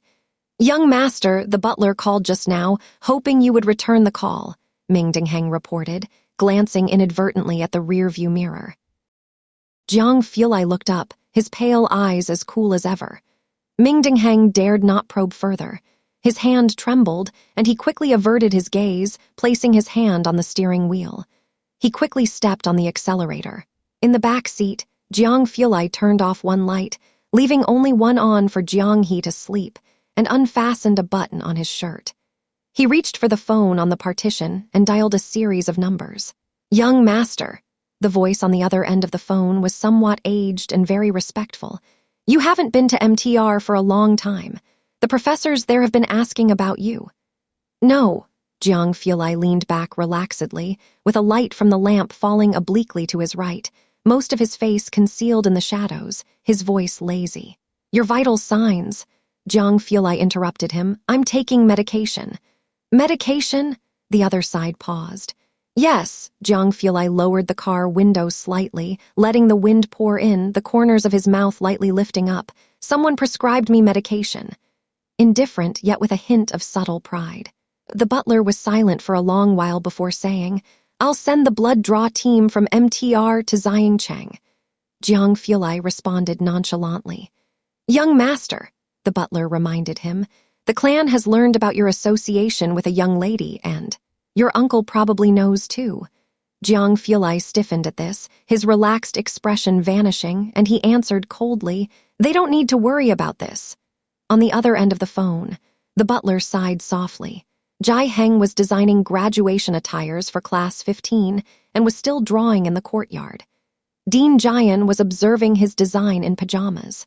First, Jiangjing drew designs for the girls. Xiaohan collected the class's opinions. The boys couldn't articulate their preferences and left it to Jiangjing's discretion, whereas the girls had plenty of bold ideas. "Alien," seeing Bai Lian return, Jiangjing looked up, hesitating slightly. "For your class's graduation attire, would you accept a cardinal red color?" Bai Lian had been given a vibrantly colored dress by Jiangjing when she first arrived, but she had never worn it. After synthesizing the opinions of the girls in Class 15, he felt a white top with a red skirt would suit these youthful and beautiful girls. Jiangjing had never asked her why she didn't wear such colors before, but now he decided to ask her. If she didn't want to wear it, he would make an individual piece for her in the same style but a different color scheme. Bai Lian closed the door and, hearing his question, looked over at Jiangjing. Graduation pictures were also due in May. She calculated the time. "I can," Bai Lian replied to Jiangjing. Jiangjing was taken aback. He had thought Bai Lian would say no, but hearing her agreement, he smiled. "I thought you didn't like this kind of color scheme." "Not at all." Bai Lian put her backpack in her room and came out to fetch water. "I like them all. You can go ahead with confidence." After a moment of thought, she carried the water and squatted down beside Jiangjing. "Uncle Su said today that someone at Jiangjing Yunxiao Hotel was inquiring about you." Jiangjing's hand, holding a pencil, paused. After a moment of reflection, he shook his head. "It's nothing." Bai Lian observed Jiangjing's expression, which was almost as she expected. Those people had no ill intent. That meant there was nothing to worry about. Everyone has secrets. Both she and Jiangjing had theirs. Jiangjing never inquired about hers, and she wouldn't probe into his secrets either. Bai Lian stood up, carrying the water. Seeing that Bai Lian had only greeted him since entering and none else, Jiangjing became anxious. "Bai Lian, I see you also like the zither. Why won't you accept my suggestion?" "Where did you see that I like the zither?" Bai Lian asked lazily. "Just..." As Jiangjing looked through the door at the zither on Bai Lian's table, he started. "You don't like it, yet you buy a zither for 288,000 yuan. Zithers were cheaper than pianos, and one worth 288,000 yuan was already considered a collector's item. Jiangjing knew of the exhibition at the time, but he hesitated and decided against visiting, fearful he might impulsively take the zither home. As the dean of the Jiangjing Music Academy, he didn't have such an amount in savings. Most of it went to supporting children learning the zither, and some to charity donations. This 288,000 yuan was also a significant sum for him. He had not expected that upon his arrival at the Jai family residence, he would see the zither of his dreams sitting on Bai Lian's table. "Ah!" Bai Lian slowly lifted her head, looking at the cool zither on the table. 288,000 yuan. "You didn't know." Jiangjing was mid-sentence when he suddenly sneezed. Jiangjing put away his pencil and looked up at Jiangjing. "Caught a cold? You should go back to your room to rest. I'm going to sleep too." Bai Lian returned to her room, poured the water into the wooden tub, carelessly let down her hair, and then picked up her phone. Took a photo of the Guzheng. "Bai student, image. Bai student, 288W. Jiang Fulai selected Bai student, image. To reply, "You still take the best photos, teacher Jiang. Next time I'll let you take all the photos, Bai Lian." Jiangjing stayed in Xiangjing for several days. Because his erhu music had blown up, a lot of musicians had come to Xiangjing lately, all wanting to perform on the public stage in Xiangdong, among them some internet sensations. Many videos became viral, reaching a phenomenon level. The hype about Jiangjing gradually got overshadowed by these people, and he finally could step out of the Jai family to take a good look around the city's east side, Xiangjing Mansion. Jianzhonghai hadn't managed to find Jianzhongyu during this time and seemed to age years in an instant, his gaze filled with deep world weariness. "He still refuses to see me, huh? Your elder uncle might not know you're here," Jian's assistant comforted Jianzhonghai. "It's been so long, he might have returned to Jiangjing," sighed Jianzhonghai as he set down his chopsticks. Now that his spy in Jianzhongyu's camp had been exposed, getting information next time wouldn't be as easy.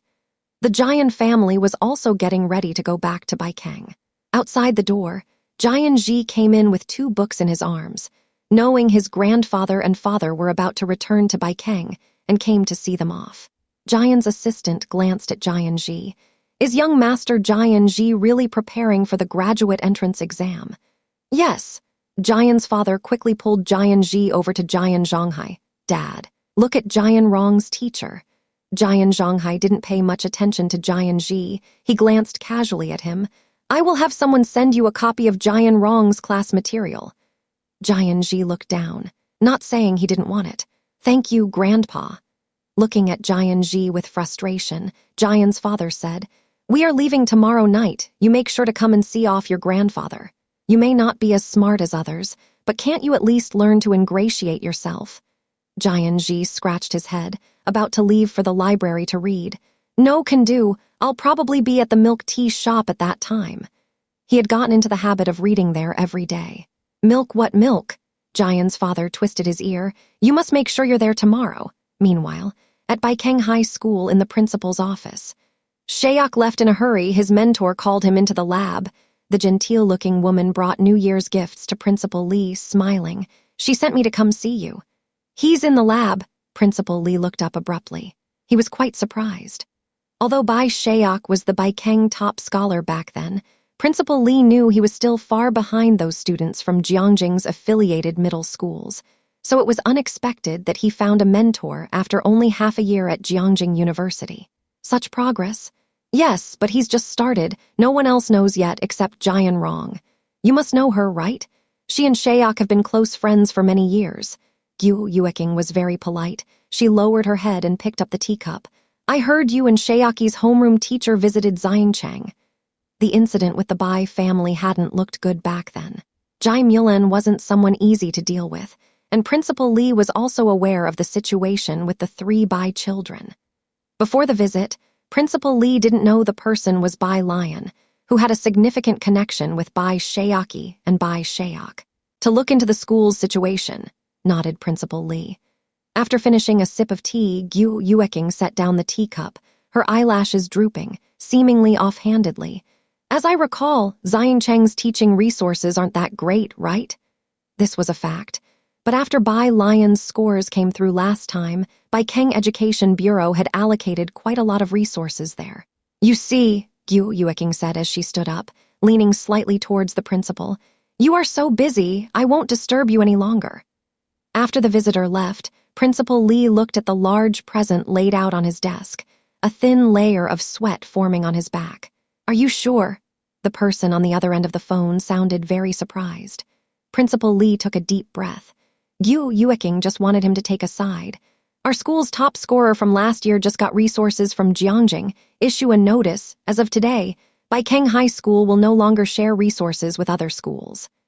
This had a lot of impact on other schools, but Baikeng High School itself was unaffected. Jiangjing allocated some teaching resources to schools below it every year, based on the high school entrance examination scores, and Baikeng High School almost enjoyed all the resources exclusively. If this announcement is issued, in case some other school gets hold of the teaching resources before us in the future, we also won't be able to. The person on the phone hesitated.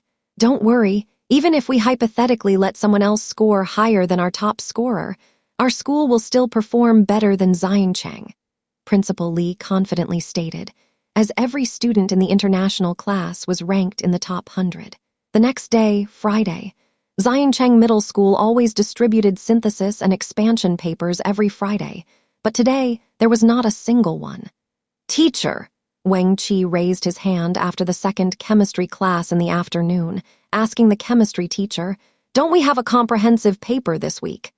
The papers for seniors were very important. The high school examination paper setters would create some new types of questions. The setters were in Jiangjing, and it was not easy to obtain their regular papers, along with some exercises meticulously researched by elite teachers from Jiangjing and the 4 major cities. There were almost 1 or 2 questions exactly the same every year. Tricky and novel, that was the reason all schools kept having their students work on these papers nonstop. But today was strange. It was the weekend, and yet not a single paper had been distributed. The chemistry teacher was very aloof. He looked at Wang Qi. "Do you want to do papers?" Wang Qi was astonished. "No." "Teacher, come to my office." The chemistry teacher, indifferent to his moans, turned and walked away. "I'll tear a couple of papers for you." Wang Qi, why did he have to talk so much? In the principal's office, the atmosphere was somber. After school in the afternoon, Bai Lian, Ning Xiao, and Tang Ming, having learned about Baikeng's news, he smoked a stack of cigarettes alone in the principal's office. The office was filled with smoke. Seeing the 3 students arrive, the principal opened the window to clear the smoke. He looked at the 3 students, afraid of disappointing them, yet finding it difficult to speak. Starting this week, we won't have any extra expansion papers, and there won't be any for the next 2 joint tests either. You'll have to. These extra expansion papers were really important for Jiangjing Middle School. They were already behind in educational resources and access to information. I know, Bai Lian nodded nonchalantly. The principal was taken aback. Beside Bai Lian, Tang Ming scratched his head. Principal, is there anything else? The principal had thought that when he brought up this matter, the 3 students might be upset and the reaction could be intense. But he never expected them to react like this. You, the principal snuffed out his cigarette, took a long sigh, and said slowly, without the extra expansion papers, you won't get the new types of questions, and there will be a certain gap between you and other schools. We haven't provided you with the best. He tried to explain the situation clearly to them.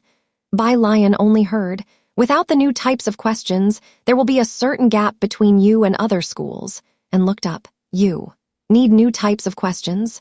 She reached into her backpack, pulled out a fairly thick workbook, searched a bit more, and then flipped out an error correction book. She handed it to the principal. Haven't hugged yet today. Second update. 1 principal. We've worked through this book before, and I've marked all the worthwhile problems for Ning Xiao and the others. See if you can print it. Bai Lian placed her backpack on the table. One of the books was a problem set brought to her by Jiang Fulai from Jiangjing Affiliated Middle School this year. Most of the advanced problems were in their problem set. When Bai Lian and Ning Xiao worked on it, they marked all the useful problems individually. The other was new problem types they had excerpted from the Jiangjing University app, which were quite challenging. She had asked Jiang Fulai whether it was okay to show it to others, and upon hearing it was, she originally intended to give it to Yang Lin. Now, she directly handed it to the principal to photocopy the main problems for everyone. This way, Yang Lin had no reason to refuse. What's this? The principal asked in surprise, taking it. As he looked down, he saw the bold text. Jiangjing Affiliated Middle School Current Students Problem Set. Snap! The cigarette butt he held between his fingers dropped onto the table as he stared in shock at the problem set from Jiangjing Affiliated Middle School, undeniably the best middle school in the country. The affiliated middle school would invite teachers who set the college entrance exam papers to give lectures and devise practice problems and exams for the students. It could be said that the value of this problem set, especially for the current students, was extremely high. The principal looked up, his hands trembling as he flipped through the problem set. It was indeed from Jiangjing Affiliated Middle School, and he couldn't contain his joy. He sat down again and continued to peruse the book.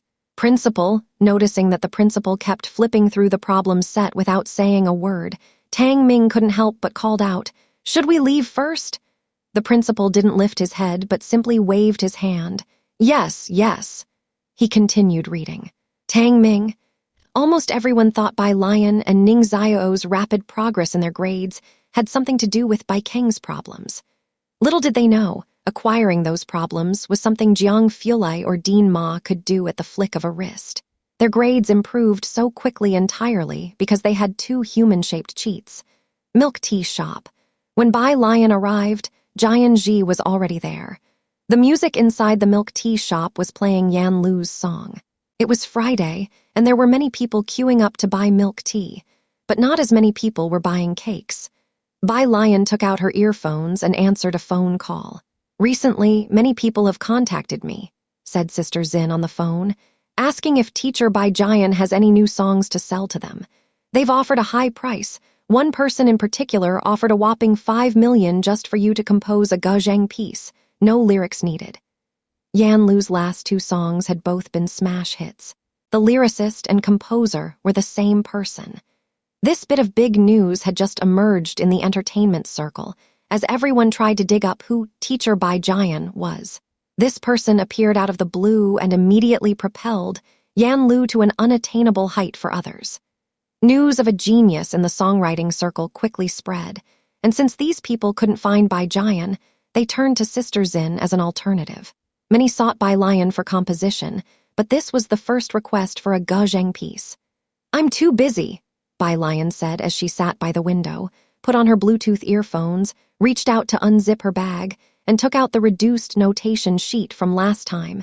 "And don't bother telling me about these requests in the future." Writing songs for Yan Lu was because the client was Yan Lu. "Why don't you start a Weibo account?" Sister Xin suggested over the phone. "This is what the fans recommend. Your lyrics and compositions have attracted a large following." "Weibo?" Bai Lian sifted through her memory for the term. "Let's talk about it later." Right now, her main focus was on her studies. There's still so much to learn in chemistry and biology. Bai Lian ended the call, took out her notebook, and started writing new problems. During this time, Jiangjing sent her a WeChat message. "I bought a train ticket for tomorrow, Bai Lian." "What time?" Jiangjing was leaving Xiancheng. "Are you really going to take the exam for Jiangjing University?" They had discussed this matter countless times, and Bai Lian couldn't be bothered to explain again. One by Kang. Bai Shaoqi put down her pen, having just finished a phone call. Beside her, Song Min was staring at her, and after she ended the call, he asked, "How did it go?" "They disagreed." Bai Shaoqi shook her head. "They didn't agree even with 5 million. Madame Song was surprised. Even the most indifferent person to fame and fortune wouldn't disregard 5 million, right? Bai Shaoqi pressed on her temples and continued with the problems on the Jiangjing app. "I'm not sure." She had a lot on her mind lately. Her mother's return to the Bai family was halted, and because of the Guzheng, she had fallen behind in her classes. She had almost no idea how to tackle the current problem. The pen nearly ripped through the paper. "Don't rush," Song Min comforted her from the side. "This problem is quite difficult to begin with. Even God Jian hasn't come up with an answer, and I haven't figured it out either. Don't get distracted because of Headmaster Jian's issue." He had become acquainted with Bai Shaoqi early on because of the Guzheng and later found out that she was part of the Bai family and Bai Shaoqi's sister, with impressive achievements in mathematics. Thinking of mathematics inevitably reminded Song Min of Bai Lian. Bai Shaoqi saw his thoughts drifting away and took a deep breath, bowing her head to continue working on the problem. "I know." Song Min snapped back to reality. He pressed a hand to his forehead and continued to open the Jiangjing University app, clicked on a profile, and in less than half a year, he had already garnered over 2,000 followers. However, God Jian only followed one person. Song Min clicked to open the list of whom that person followed and saw a casual L. "This L has to be a core figure from Jiangjing Laboratory." Bai Shaoqi watched him motionless for a while and couldn't help but glance over. To be mutually followed, God Jian must also be a core figure in the laboratory. Everyone knew this. Song Min nodded. His finger tapped to open the chat window with Bai Jian. Scrolling down from the top, he had sent many messages, while the other party had not read a single one. He couldn't help but send another message. "God Jian, what are you busy with recently?" Today, as always, Jiang Fulai came to pick up Bai Lian. Tomorrow, the two were supposed to meet Zhang Shai's. Jiang Fulai also had the day off and arrived early today, at 7, accompanying Bai Lian in homework until 9. During that time, he received a phone call. Jiang Fulai looked at the phone, furrowed his brows, not wanting to disturb Bai Lian's studying, so he went outside to take the call. On the other end was Su Nanjing. His voice was casual and flamboyant, with a hint of teasing. "On behalf of your butler, I am tasked to collect your blood. I hope you won't be at the laboratory when I come." Jiang Fulai was not as resistant to this as before. He stood coldly outside the milk tea shop, his voice indifferent. "Bring an extra collection tube." "An extra tube?" Su Nanjing on the phone sounded surprised. "You need 2 tubes." Jiang Fulai, looking at the floor-to-ceiling window, had no interest in further banter with Su Nanjing. "Yes." He hung up the phone. On the other end, Su Nanjing, heir to the Jiangjing Su family, stared at the phone that had been hung up, dumbfounded. "He just hung up on me like that." "Look at you." His mother glanced at him. "It's quite normal for young Master Jiang to hang up on you. I remember the first time I went to see you study. What did he say?" "Su Nanjing, I've said it 100 times, bring your brain when you come." Thinking about this still made Mrs. Su laugh. The young master of the Su family had been as haughty as Jiang Ziju since he was young. No one at home could control him except for Jiang Fulai. Not to mention Su Nanjing, even Su Nanjing's father felt apprehensive around him. Even though Su Nanjing's father belonged to the same generation as Jiang Fulai's father, he dared not utter a word in front of the younger man. Hearing Mrs. Su mention this, Su Nanjing couldn't help but roll his eyes. Now that I think about it, Mrs. Su suddenly spoke, isn't there a rumor that he has a girl? Su Nanjing tossed a peanut into his mouth. Seems like it, from Jiangjing, a high school senior. Ah, Mrs. Su was taken aback. A senior, that's rather young. Is she at the affiliated high school?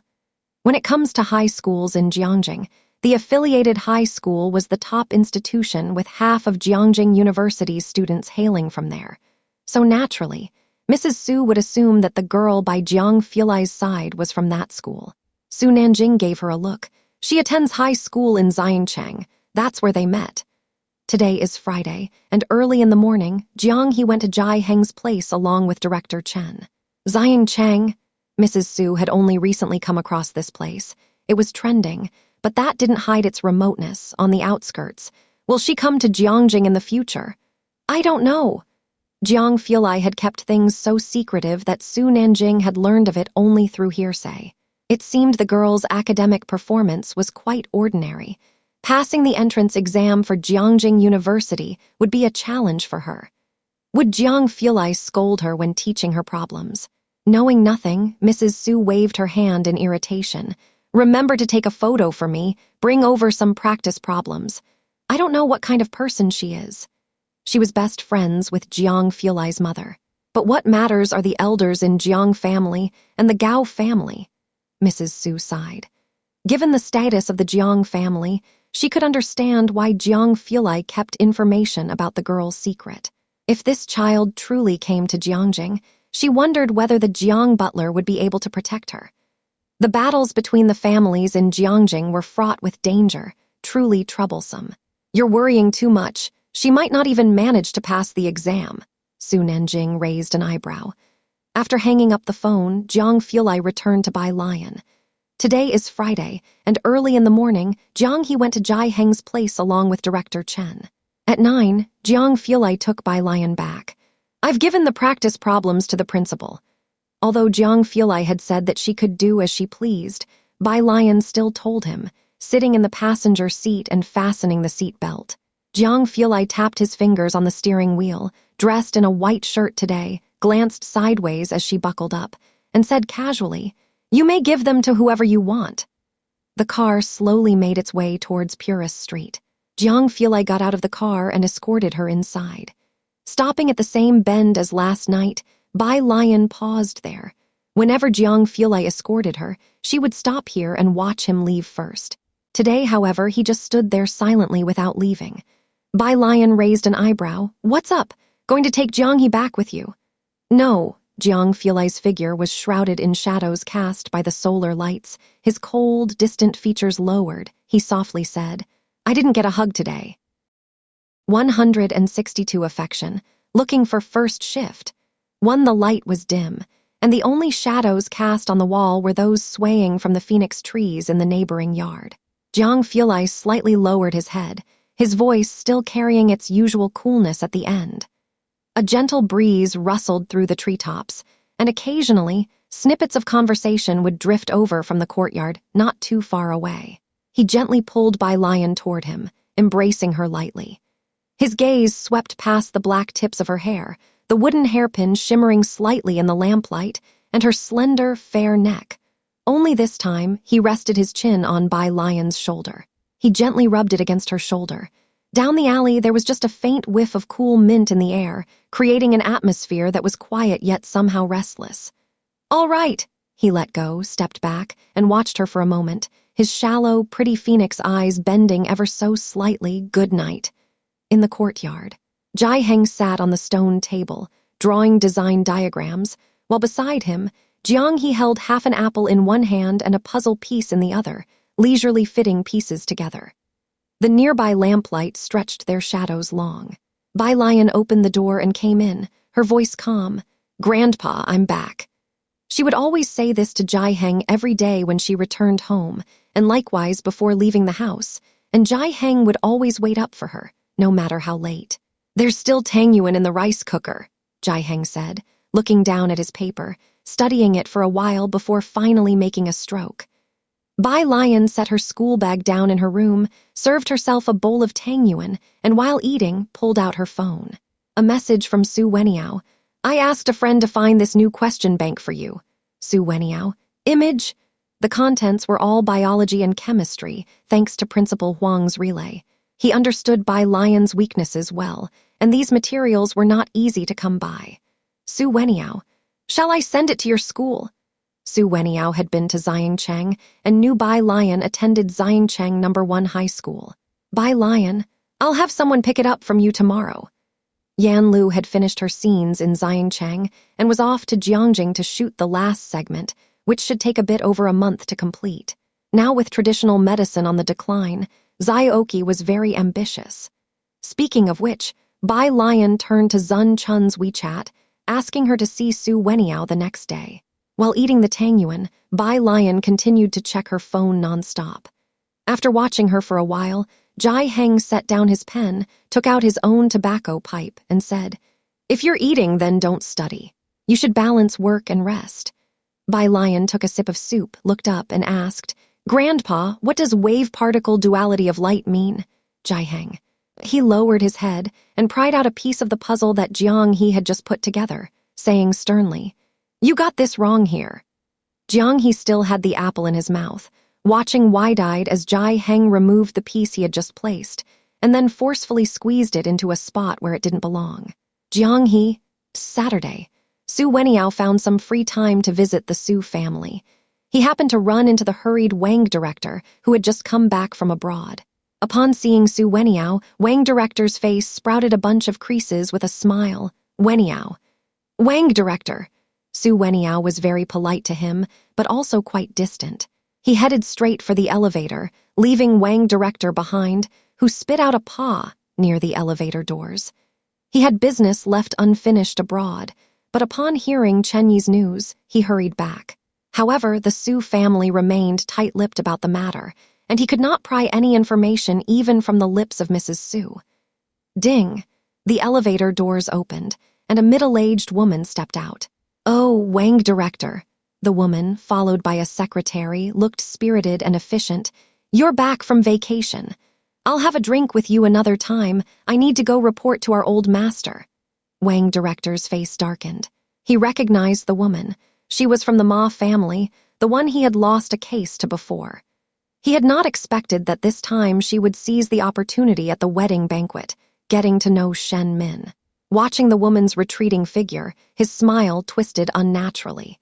Who would have thought that in Su En's second marriage, he would marry someone unknown, yet manage to invite Shen Min and the Chen family? Upstairs, Su Weniao was reporting to Su En about the laboratory situation in school. Jai Mulin followed Su En, studying design, but also striving to get closer to the Su family. She understood a bit of what Su Weniao was saying.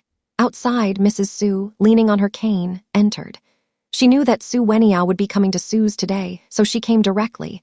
"Weniao, what's been going on with you and Xiaohan lately?" "I have made things clear with her." Su Weniao did not want to discuss this with Mrs. Su, rubbing his forehead. He stood up. "Grandma, I still have to deliver exam materials to Alien's friend. I'll head downstairs first." Mulin didn't speak.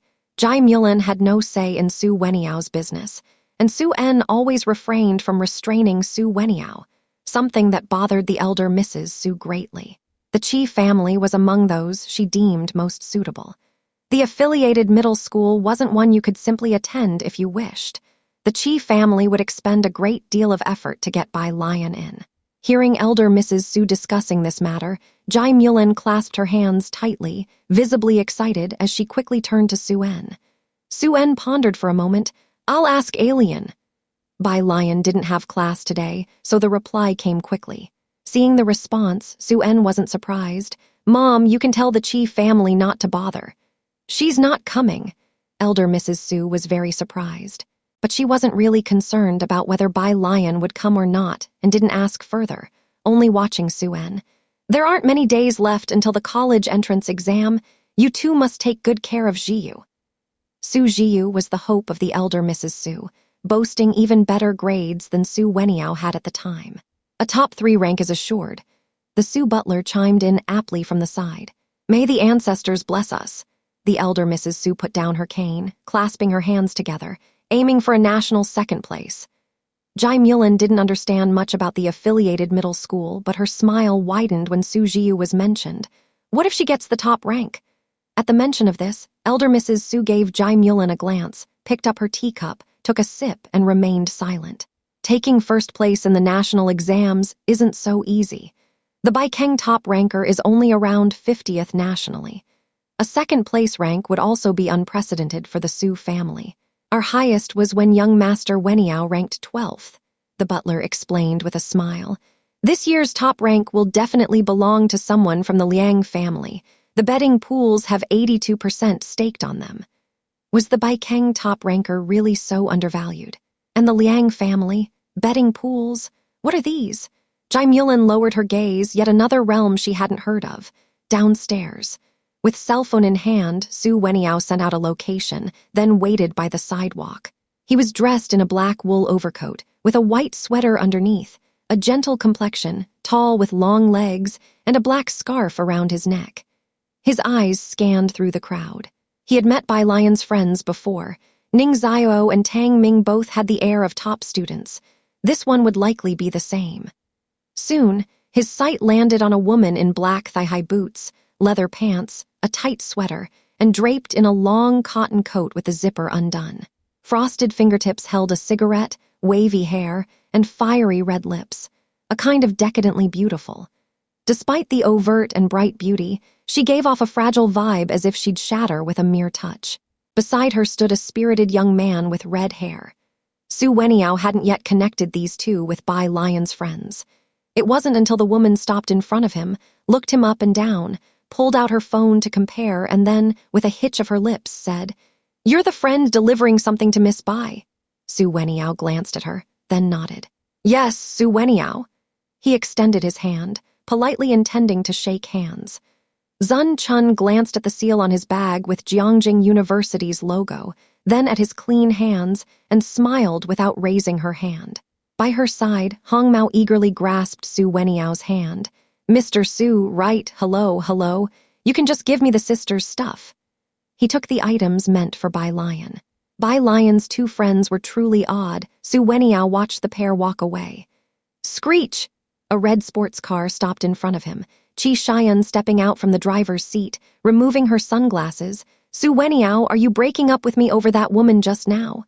Su Weniao returned to his senses, looking at Xiaohan, Xiangcheng. At noon, the coffee shop on the 1st floor of the library wasn't very crowded. When Ming Dingheng entered, Bai Lian was unusually lying on the table, asleep. He lightened his footsteps and stood about 2 meters away from the table, looking at Jiang Fulai hesitantly. Jiang Fulai was sitting beside Bai Lian, looking down at her.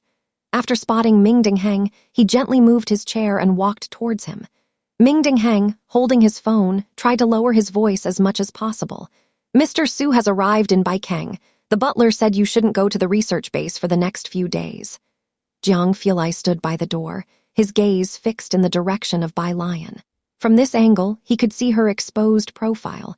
The coffee shop was dimly lit on the inside, and her skin was excessively pale. Her long eyelashes cast a shadow on her eyelids. It was obvious she wasn't sleeping peacefully. Her brows were tightly furrowed. He wondered if she also slept like this at night. Jiang Fulai thought quietly to himself. "What fragrance has the butler always used?" Jiang Fulai asked Ming Dingheng. Ming Dingheng. The topic changed so suddenly, and before he could reply, Jiang Fulai had raised another new topic. Ming Dingheng looked up, bewildered. "Should I ask?" "Yes." Jiang Fulai straightened and returned to sit beside Bai Lian. Ming Dingheng curiously looked at Bai Lian. This was the first time he had seen her asleep in public. Though Bai Lian seemed indifferent and careless about everything, deep down, she was extremely observant of these etiquettes. Perhaps he had stared for too long. Ming Dingheng felt a chilling gaze upon him and abruptly looked up, meeting Jiang Fulai's pale but incredibly dangerous eyes. He jerked into alertness. He quickly turned and fled the scene. What business did he have staring at Miss Bai? Mr. Xiaoming. Tang Ming happened to bring over 2 cups of milk tea just then. Seeing Ming Dingheng in this state, he was puzzled. Do you need a doctor?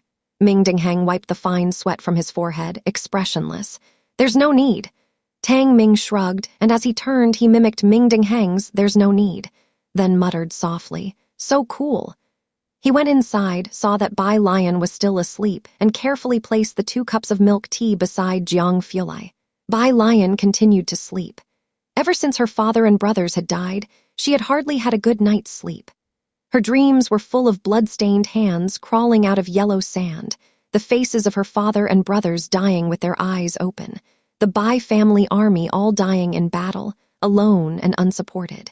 Ever since she'd met Jai Mulan, the person she dreamt about most was her mother. She repeatedly tried to recreate these scenes in her dreams. Jai Heng always thought she was a young person full of energy who didn't need to sleep. Bai Lian moved her hand slightly and slowly opened her eyes. Jiang Fulai's slender finger was pressing on the book, and he looked down at her, his brow slightly furrowed. He spoke in a somewhat low voice, frowning, "Did my page-turning wake you?" Her vision was blurry for only a second before becoming clear. She propped herself up on the table and sat up, casually rubbing her wrist. "No, I'm just a light sleeper." Her voice was as languid as ever. Jiang Fulai, with one hand, tore the plastic wrap off the milk tea straw, thrust the straw into the cup lid, and elegantly pushed the milk tea toward Bai Lian. "Clear your head." Meanwhile, Purist Street in Jai Heng's courtyard, the gate was open. Jai Heng was drawing, and next to him, a woman in her 30s was embroidering. She was working on the hem pattern for the 15th class girls' skirts. There was a large quantity to do, and Jai Heng, worried he might not meet the deadline for the kids, had specifically asked the woman from next door, Mrs. Liu. The door was tapped gently 2 or 3 times. "Hello." Jai Heng looked up and saw 2 strangers standing at the door. He put down his pen and got up. "Who are you looking for?" The slightly older person on the left lifted his head and smiled. "Young master, long time no see." Update 1. The old man looked much older than Jai Heng, with silver hair and a black hat. He must have just arrived in Jiangjing, still holding a thick coat in his hands. Jai Heng squinted his eyes, looking at the old man's face, and finally found him in the somewhat blurry memories. "Butler Liu," he spoke. Behind him, Mrs. Liu, seeing that Jai Heng had a visitor, put down her needle and stood up uneasily. "Uncle Jai, you're busy here, so I'll go home and cook." Once she left, Jai Heng stepped aside to let the 2 in. Butler Liu silently observed the entire courtyard. Ever since he heard about Jai Heng, he had been tirelessly searching for him, aware that Jai Heng might be living poorly, but he hadn't expected it to be this bad. This dilapidated scene was nothing like he had imagined. Jai Heng poured a cup of tea for the 2 and invited them to sit at the stone table, then picked up his smoking pipe. "What do you want from me?" Back at Yunxiao Hotel, Jai Heng had anticipated that they might come looking for him. He hadn't expected that they would find his address in such a short amount of time. Upon hearing this, Butler Liu looked up, pondered for a long while, and said, "Do you intend to let your descendants stay here forever?" Jai Heng was also Mu Heng. He lit his cigarette, glanced at Butler Liu. He wasn't born in these times.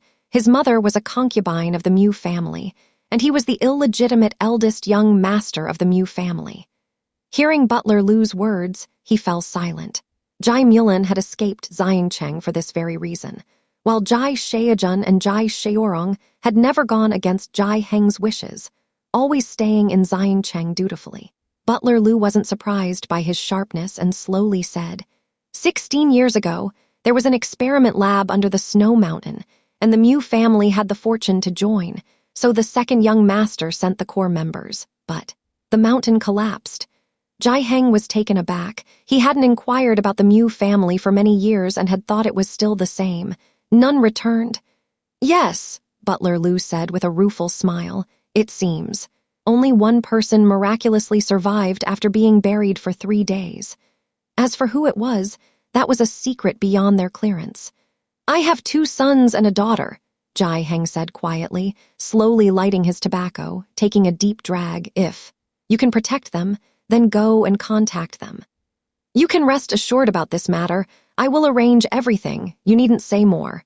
Butler Lu said, afraid that Jiangjing still harbored some grudges. After all, he had even changed his last name, but he hadn't expected him to agree so readily and decisively. At night, in a private dining room, Shenqing followed nervously behind Jai Shaojun. Who are we going to meet exactly? I don't know, Jai Shaojun, with a drawing board under his arm and some paint on his clothes, frowned. Let's talk inside. Upstairs, through a half-open window, someone watched them. Is this the eldest young master's son? The burly man beside Butler Lu frowned as he looked at Jai Shaojun and Shenqing. The eldest young master was from a reputed family, but his son looked so. Especially that lady. She was quite different compared to the young masters and young ladies back at home. Yes, Butler Lu sighed. Xiaoji, we can't help it. The old master is not well now. He only has this one brother, and he hasn't touched any of the eldest young master's assets over so many years, even without this incident. That wealth should be managed by the eldest young master. He had anticipated that with Jiangjing never having left Xiancheng for half his life, even if his descendants could develop further, how far could they really go? But he studied painting. How will he manage to find someone to manage these assets? Xiaoji lowered his head, counting the names. The others left are Jai Shaorong, Jai Mulin, and Ren Wangshuan, Bai Lian. There wasn't a single person with the surname Mu. After he finished all the names, these 2 sons and a daughter, none were into scientific research. He looked at Butler Lu. Should we consider other people? If not painting, then it was designing. Not to mention scientific research. Even finance was beyond them. The butler inwardly despaired. Let's start by teaching Jai Shaojun how to handle the eldest young master's assets. He remembered when Jiangjing left Jiangjing, Jai Shaojun should have had some memories. His understanding would definitely be different from the others, but the person he married. There's also a granddaughter and a granddaughter-in-law, Xiaoji spoke up. Hearing they were girls, Butler Lu waved his hand dismissively, not concerned, as from the very start, he hadn't even checked up on Bai Lian and the others. Among the entire Mu family, there wasn't a single precedent of a female in scientific research. Qing's hair had grown a few centimeters, and she was squeezing in beside Jai Shaojun. Who exactly are those 2 people? Qing didn't dare to stay outside, especially the old man, who always looked at people with scrutiny. Jai Shaojun looked at her and repeated the same phrase. It's nothing. Qing took a pile of fruit outside. Jiangjing and the butler sat on the sofa, occasionally talking about something, while Xiaoji stood next to them majestically. Take a seat, Qing said to Xiaoji, giving an awkward smile. Xiaoji shook his head at her without speaking. He was even cooler than Xiaming. Qing didn't say anything else. She placed the fruit on the table. The butler watched Qing do this, and then glanced at Jai Shaojun cooking in the kitchen, sighing once again. He had not stepped into the kitchen for so many years. These 2 people. They had a long way to go. He whispered to Jiangjing, I want to take them to Jiangjing first. Xiancheng was too backward, and the butler didn't have much time to stay here. He just hoped to take Jai Shaojun back to Jiangjing and teach him some things, at least let him manage Jiangjing's inheritance well. As he was speaking, the doorbell rang outside. Qing's eyes brightened, and she scrambled to open the door. Alien is here. Alien? The butler didn't recall the name. Jiangjing, holding his tobacco pipe, sounded rather pleased with himself. My granddaughter. Granddaughter? The butler recalled what Xiaoji had mentioned about the 2 girls.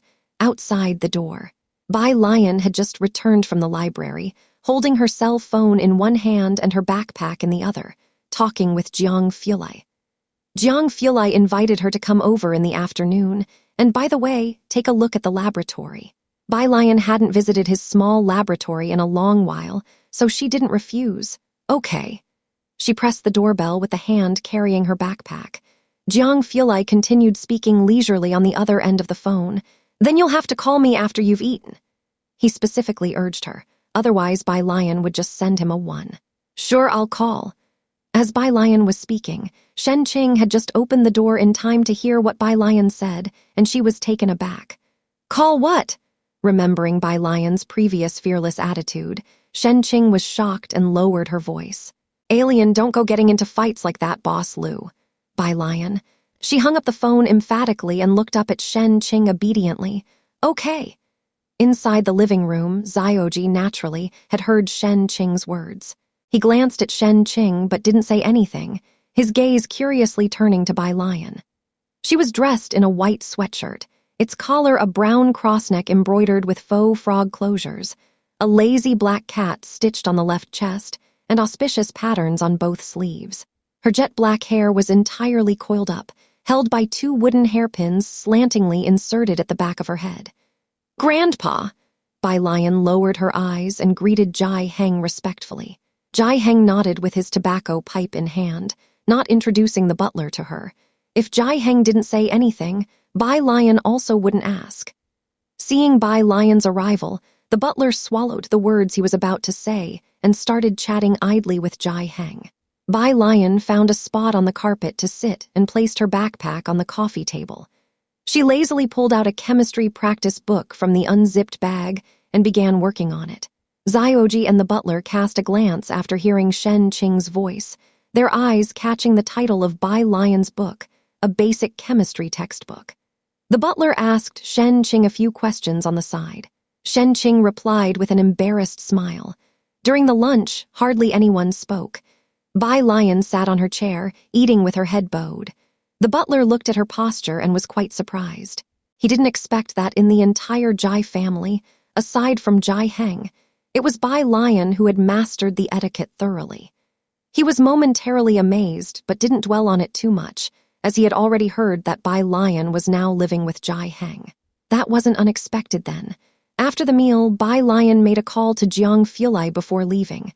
"Grandpa, uncle, auntie." Bai Lian picked up her backpack and waved to them. "I'll be leaving first." She was very polite. Shen Qing, carrying a glass of milk, saw her out. "Where is she going?" The butler, prompted by her etiquette, asked an additional question. "She must be going to the library," Shen Qing said with unexpected pride when talking about Bai Lian. "Alien is a very good student, she." The butler, naturally recalling the basic questions from before, gave Shen Qing a polite nod, extremely courteous. "That's very nice, you have a wonderful niece." They had met many geniuses in Jiangjing over the years. In the days when the Mu family was powerful, there were elite members who had access to the core experimental labs. As for Shen Qing's mention of good grades, the butler just smiled. Jiang's residence. "Master Su." Ming Dingheng poured a cup of tea for the man on the sofa. The man on the sofa had bold and prominent features and always had a faint smile on his face. He leaned back in his chair, looking around. "Xiaming, has young Master Jiang gone to the lab again?" "No," Ming Dingheng said with a cool expression. "Look at you," Su Nanjing smiled, "being so serious for what reason? After half a year, have you grown distant from your brothers? You are speaking word by word. Who did you learn that from?" "Right," Su Nanjing remembered something. "The UFC white vest, isn't it around here?" The news of an Asian joining Dongwu and entering UFC had caused a sensation 2 months ago. Upon mentioning this, Ming Dingheng's spirit lifted. "Yes, Mr. Bai occasionally fights private bouts in the arena." After exchanging a few words without seeing Jiang, Su Nanjing asked, "Where on earth is he?" Ming Dingheng looked at Su Nanjing. "The young master went to pick someone up." Su Nanjing, with a lazy stretch of his legs on the coffee table, upon hearing this, fiddled with his earring. "Wait, what did you say? Pick someone up? What do those 2 words have to do with Jiang? Is it about killing someone or picking someone up?" He looked at Ming Dingheng's expression and a person slowly surfaced in his mind. "Do you mean he went to pick up that? The Bai girl?" Ming Dingheng glanced at Su Nanjing but didn't speak. The implication was clear. Su Nanjing raised his hand. He had heard of Bai Lian too, and had even discussed her with his mother, aware of the basic situation. She was from Xiangjing, and Jiang had not gotten her into the affiliated high school. He originally thought Jiang would keep her hidden a while longer, yet now it seemed they were about to meet. Su Nanjing broadcasted live to his mother, about to see her soon. "Mother, the girl is from Xiangjing. Be polite to her, and don't frighten her with that attitude of yours." Su Nanjing shrugged. His mother had cautioned him repeatedly last night, and he too was curious. What kind of person she was after all? He couldn't even imagine what Jiang picking someone up would look like. Just thinking about it gave him chills. Are you sure she's from Xiangjing? Su Nanjing, tapping his fingers on his knee and sitting up straighter, became much more serious, anticipating that Jiang Fulai was indeed serious. Ming Dingheng nodded. Miss Bai is at Xiangjing No. 1 High School. Su Nanjing pondered. Seeing Jiang Fulai's attitude now, it indeed seemed like a difficult situation. It looked like his mother's concerns were justified. It was truly going to be a bit of effort. He thought for a moment, then took out his phone again. Su Nanjing, Mom, how about we sneak someone into our lab? This girl was a no-background wallflower, the sort that if you didn't pay attention would be swallowed whole by those people, bones and all. As he was thinking, the sound of brakes came from outside. Ming Dingheng beside him put down what he was doing and started to walk outside. Is this? Jiang Fulai and the others are back. Su Nanjing sat up straight, ignoring the frequent messages in the small Jiangjing WeChat group, and stared intently at the gate, wanting to see which girl could tame such a bewitching man. This statement wasn't false. Due to the relationship between their mothers, he had known Jiang Fulai since childhood. After his family's incident, Jiang Fulai had become cold and aloof. Even with their close relationship from growing up together, it took Su Nanjing a long time to gain Jiang Fulai's trust. Their type of families were naturally suspicious. Outside the door, two figures walked in one after the other. The one in front was a tall and slender girl wearing a white hoodie with a touch of ancient style. Her hair was pure black, all pinned up with plain hairpins, her skin fair, lazy yet elegant. She held a phone in her hand, idly swiping the screen as she looked down. Jiang Fulai, delayed by parking, slowly fell behind her. He casually carried a black backpack with one hand and held the car keys with the other. After entering, he carelessly placed the keys on the bar by the entrance. Su Nanjing came back to his senses. He stood up with a hint of seriousness in his voice. Brother Jiang. Jiang Fulai looked up slightly. His demeanor was always cool, his nobility tinged with pride, and his shallow, light phoenix eyes were especially cold. He might possess a mind that crushes everyone else's. In that circle in Jiangjing, the young men and ladies of his generation acted like mice in the presence of a cat when they saw him. Seeing Su Nanjing, he wasn't surprised and casually introduced him to Bai Lian. This is Su Nanjing. Bai Lian then looked up, greeting him. Hello. She had a face that could astonish anyone, perfect from every angle. Hello. When her apricot eyes met his, what was an ordinary yet beautifully serene face made Su Nanjing unexplainably feel like he had been targeted by a giant beast. Jianghe is upstairs. Jiang Fulai wanted to take Bai Lian to find Jianghe upstairs. However, Bai Lian raised her hand to take the backpack from him. I'll go by myself. As she walked upstairs with a languid air, Jiang Fulai stood at the foot of the stairs watching her ascend. Ming Dingheng had already gone back to prepare tea to take upstairs. Clearly, she was very familiar with this place, and also with Jianghe and the others. It dawned on Su Nanjing late that the backpack Jiang Fulai was holding was hers. Jiang Fulai sat on the couch with his sleeves rolled up as the family doctor carefully took his blood. MTR Laboratory was in a hurry, so the doctor's actions were quick and decisive. Across from him, Su Nanjing didn't dare to kick his feet up onto the coffee table again. He leaned on the couch, looking down at his phone at one of the Jiangjing groups. Zun Feng. Haven't seen young Master Jiang all year, it seems. Su Nanjing, you can see him if you go to Jiang Garden.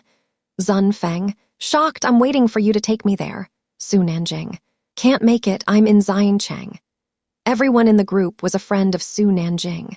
Just take anyone from the group, and they were all well-known second-generation figures from the top circles of Jiangjing, with deep family backgrounds, but none could compare to the Jiang family. A family that had been handed down for 1,000 years, spanning 3 realms, had produced numerous famous individuals.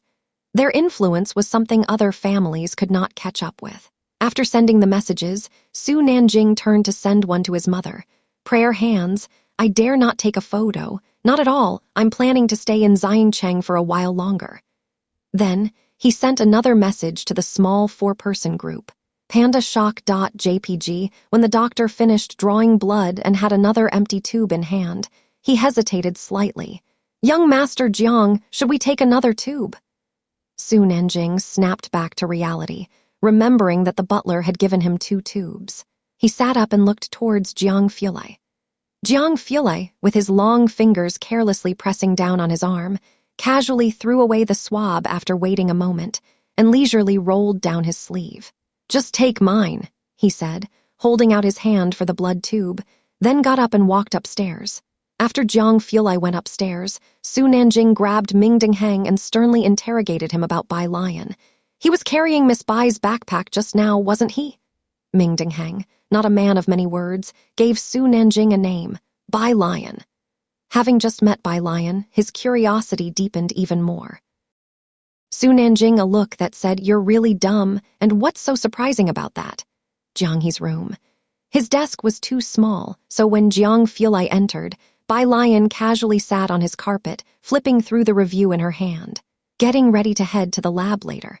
Jiang Fulei squatted beside her with the blood draw kit, watching her leaf through the review. After finishing the page of data, Bai Lian slowly flipped to the next page without raising her head. "What are you doing?" "Would you mind a blood draw?" Jiang Fulei asked, tilting his head slightly, his eyelashes drooping as he showed her the kit in his hand, and added, "To check a routine blood panel." A routine blood panel. Bai Lian pressed her hand on the review, looking towards Jiang Fulei. Her eyes were extremely dark, like the depths of a heavily fogged abyss, where one could easily get trapped once fallen in. "Okay, will you do it?" About 2 minutes later, Bai Lian agreed.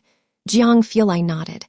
Bai Lian paused and then unhurriedly rolled up her left sleeve, revealing her wrist and elbow, her wrist shimmering with the cold light of silver iridium. Her skin was pale and her wrist unusually slender. The veins on her wrist were plainly visible. Jiang Fulei looked down, his slender fingertips pinching the needle, the vein right before his eyes. He had learned this. 3 minutes later, his cool face bore a trace of defeat. "I'll get a doctor to come up." He set down the needle. The next day, Monday, Jiang Fulei had a routine group meeting. Grandma Ning Zio wasn't feeling well, so they didn't work on problems together, and the group of teenagers all went their separate ways. Wang Qi was wailing as he leaned on Tang Ming's shoulder. "Why another test? Tang Ming, how exactly do you study?" With Bai Lian's and Ning Zio's nearly supernatural memory, he didn't wish to ask. "I just study," Tang Ming said succinctly. Next to him, Pu Xiaohan tilted her head. "Tang Ming, you're acting weird today." Wang Qi stared for a long while, then exclaimed in horror, "Did you have a stroke?" Tang Ming. Yang Lin walked to the right of Bai Lian, heading towards the milk tea shop after exiting the school gates. At the intersection, a cool motorbike was parked. Su Nanjing, tall and handsome with a sunshine-like demeanor, stood out from the surrounding students with his noble air and distinguished appearance. His face always wore a smile, and with a helmet in hand, he saw Bai Lian and raised his hand. "Hi." The passing students all turned to look this way. Seeing the motorbike, Bai Lian stopped and walked towards him. "I forgot to give you this yesterday," Su Nanjing said, extending his hand to hand Bai Lian a paper bag hanging from the handlebars. Bai Lian took it. It was full of unsealed books. "Comprehensive questions for senior year," Su Nanjing said, stepping onto the motorbike. Bai Lian looked up. Her persona at school was always obedient. "Thank you." Over the years, Su Nanjing had never met anyone quite like Bai Lian. Too well-behaved, seemingly without any distinct personality traits, yet somehow different from yesterday. He couldn't quite put his finger on it, and at that moment didn't dare to suggest taking Bai Lian out to be seen at a club. He just put on his helmet. "No problem, do well on them, I'm off, little sister." With a roar, the motorbike sped away. Not far off, a classmate from Class 8 walking with Ren Wangshuan nudged her. "Who is the school beauty talking to?" "I don't know." Ren Wangshuan had not been having an easy time recently. Ren Kaiyan was still implicated by Secretary Zhou. This year at the committee election, Ren Kaiyan's term had expired, and many from Class 8 knew about it. Their attitude towards her was no longer as respectful as before. Since when did Xiangjing have such a rich street racer? Ren Wangshuan didn't know much about motorbikes. "What? That bike, it must cost $1 million. Chen Zhu narrowed his eyes, watching the bike drive away, and that license plate. It didn't seem to be from Xiangjing. Purist Street. Zioji parked the car and frowned. Living here is really inconvenient for them. The alley where Jiangjing lived was narrow and cars couldn't drive in. Every time one had to walk a distance to get there. The butler got out from the back seat. As the two of them walked towards Jiangjing's home, as soon as they entered Purist Street, they saw a girl wearing a school uniform talking to two boys dressed in flashy clothes at the entrance of a small store not far away. One with yellow hair, one with red hair. Xiaoji glanced casually and noticed the girl wearing a Jiangjing No. 1 middle school uniform, her face partially visible with a plain hairpin shining brightly behind her head. Is that? Such a distinct personal style, he quickly recognized her as Bai Lian. The butler retracted his gaze and frowned slightly. It's her. But the two of them were not interested. They were here for Jiangjing's yard. When Bai Lian returned with the exercises Xiao had brought back from Jiangjing, Jiangjing was talking to the butler. Xiaoji stood respectfully behind the butler. Grandpa, Bai Lian entered, closed the door behind her, and greeted Jiangjing. Jiangjing, holding his smoking pipe, unusually not embroidering, finally relaxed a bit when he saw Bai Lian return. You didn't stay to do problems today? As soon as Bai Lian returned, the butler stopped talking and lowered his head to drink his tea. Everyone had matters to attend to, replied Bai Lian succinctly. Knowing that Jiangjing must be discussing something important, she didn't disturb them anymore and went back to her room to put down her backpack and take out the problems Su Nanjing and Su Weniao had brought her. On her cell phone, Dean Jian had sent a message. Do you have an idea for your new song? Bai Lian took out the abridged score and briefly tried it on the Guzheng. Jiangjing, seeing Bai Lian return, went to the kitchen to get her a plate of fruit to take over. He always placed Bai Lian's needs first. The butler was speaking with him about important matters, and this attitude from Jiangjing made him purse his lips slightly. Xiaoji, noticing this behind him, quickly stepped forward to take the plate from Jiangjing's hands. I'll take it in for you. He was quick, and by the time Jiangjing reacted, Xiaoji was already knocking on Bai Lian's door with the plate. 3 polite knocks. After receiving permission, Xiaoji went in, aware this should be Bai Lian's room. He didn't look around much, just placed the plate on the edge of Bai Lian's desk. Thank you, Bai Lian said, her pen pausing on a stroke of the character 4, as she looked up slightly. Very polite. No need to be polite. Is there anything else you need? I'll bring it all in together, so Jiangjing doesn't have to keep worrying.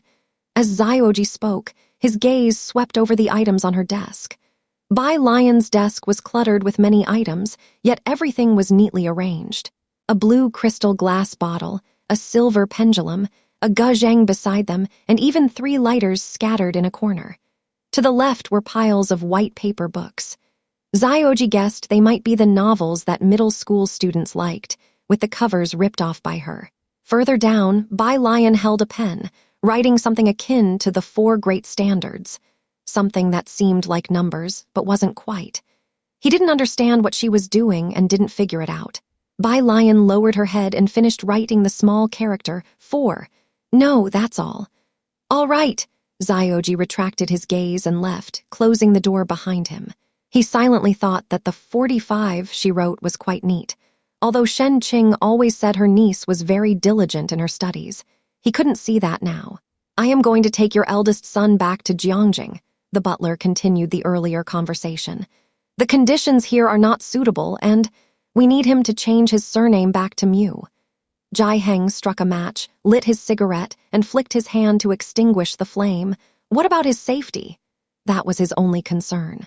The butler tapped his fingers lightly on the stone table, his age showing. You can rest assured about that, too. Jiangjing remained silent then, blowing out smoke rings, for nearly 10 minutes before finally he spoke again. I understand. Seeing he finally relented, the butler relaxed. Then please talk to him. We will depart for Jiangjing in a few days, he said as he stood up to bid goodbye to Jiangjing. After the two left, Xiaoji asked, We're not observing further. Are we certain about taking this Jai Shaohan back with us? The butler squinted. You just had contact with Bai Lian. What do you think of her? Su Nanjing, second update. One Xiaoji pondered briefly, recalling everything he had just seen. Then he hesitated before speaking. I don't know what she's doing. Those neat numbers, he recognized each one individually, but when they were together, he couldn't recognize any of them. He saw Bai Lian wearing a middle school uniform, so she must be learning middle school content, but what she wrote down seemed so strange and bizarre. The butler's tone was heavy. Bai Shaoqi received education from the Mu family when he was young. Taking him back won't cause any slip-ups. We've lingered in Jiangjing for too long. The butler felt there was no longer any need for him to stay here. The result of this trip was unexpected, yet within reason. Such a pity. Xiaoji looked back at Jiangjing's brightly lit yard. All three of Jiangjing's children, their skills were only prominent in the arts. The situation in Jiangjing was just too complicated. Meanwhile, Yang Lin had just finished her part-time job. She walked towards the tube building with her head down and backpack in hand when a hesitant voice came from ahead. Li! Lin! That voice. Yang Lin suddenly looked up to see a middle-aged woman in a plaid shirt looking hesitantly at her from 3 meters away. Is it really you? The middle-aged woman subconsciously tucked her hair behind her ear. After all these years, are you doing well? Yang Lin slowly lowered her head, noticing the middle-aged woman holding the hand of a boy about 7 or 8 years old. She stared at the boy. The middle-aged woman quickly pulled the boy behind her. This is also your brother. Weirdo. The boy poked his head out from behind the woman and made a face at Yang Lin. She's not my sister.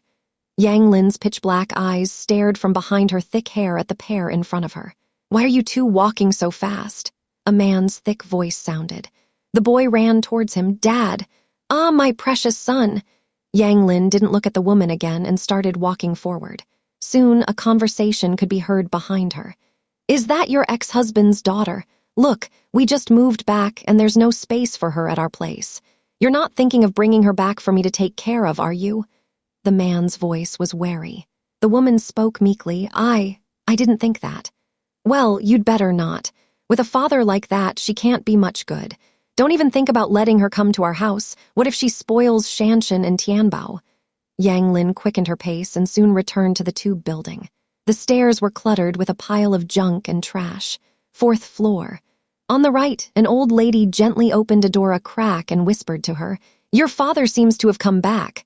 The next day, Bai Lian noticed Jiang Fulai's blue car parked at the entrance to Purist Street early in the morning. What's this? She saw a small thermos next to the driver's seat. Jiang Fulai waited until she was seated before starting the car, his demeanor cool and voice soft. It's made by the chef. I brought a bowl for you as well. Bai Lian played her English reading out loud and opened the thermos to take a sniff. The faint scent of medicinal herbs, she identified the blood-nourishing ingredients. Her pale fingers paused at the mouth of the thermos. Bai Lian looked hesitantly at Jiang Fulai to her left. Blood tonics? Just for that little bit of blood. Was it necessary to replenish? The traffic light turned red, and Jiang Fulai stopped the car, turning his head with a sharp look in his eyes. What? Nothing. Bai Lian withdrew her gaze, recalling that Jiang Fulai seemed to have had blood drawn as well. She sipped the soup leisurely, and everything started making sense. Upon reaching the school, Bai Lian asked him to stop at the intersection next to the bus station. She waited for Jiang Fulai's car to leave before leisurely walking towards the school. She arrived at her class, and not many people had come, including her desk mate and Ning Xiao.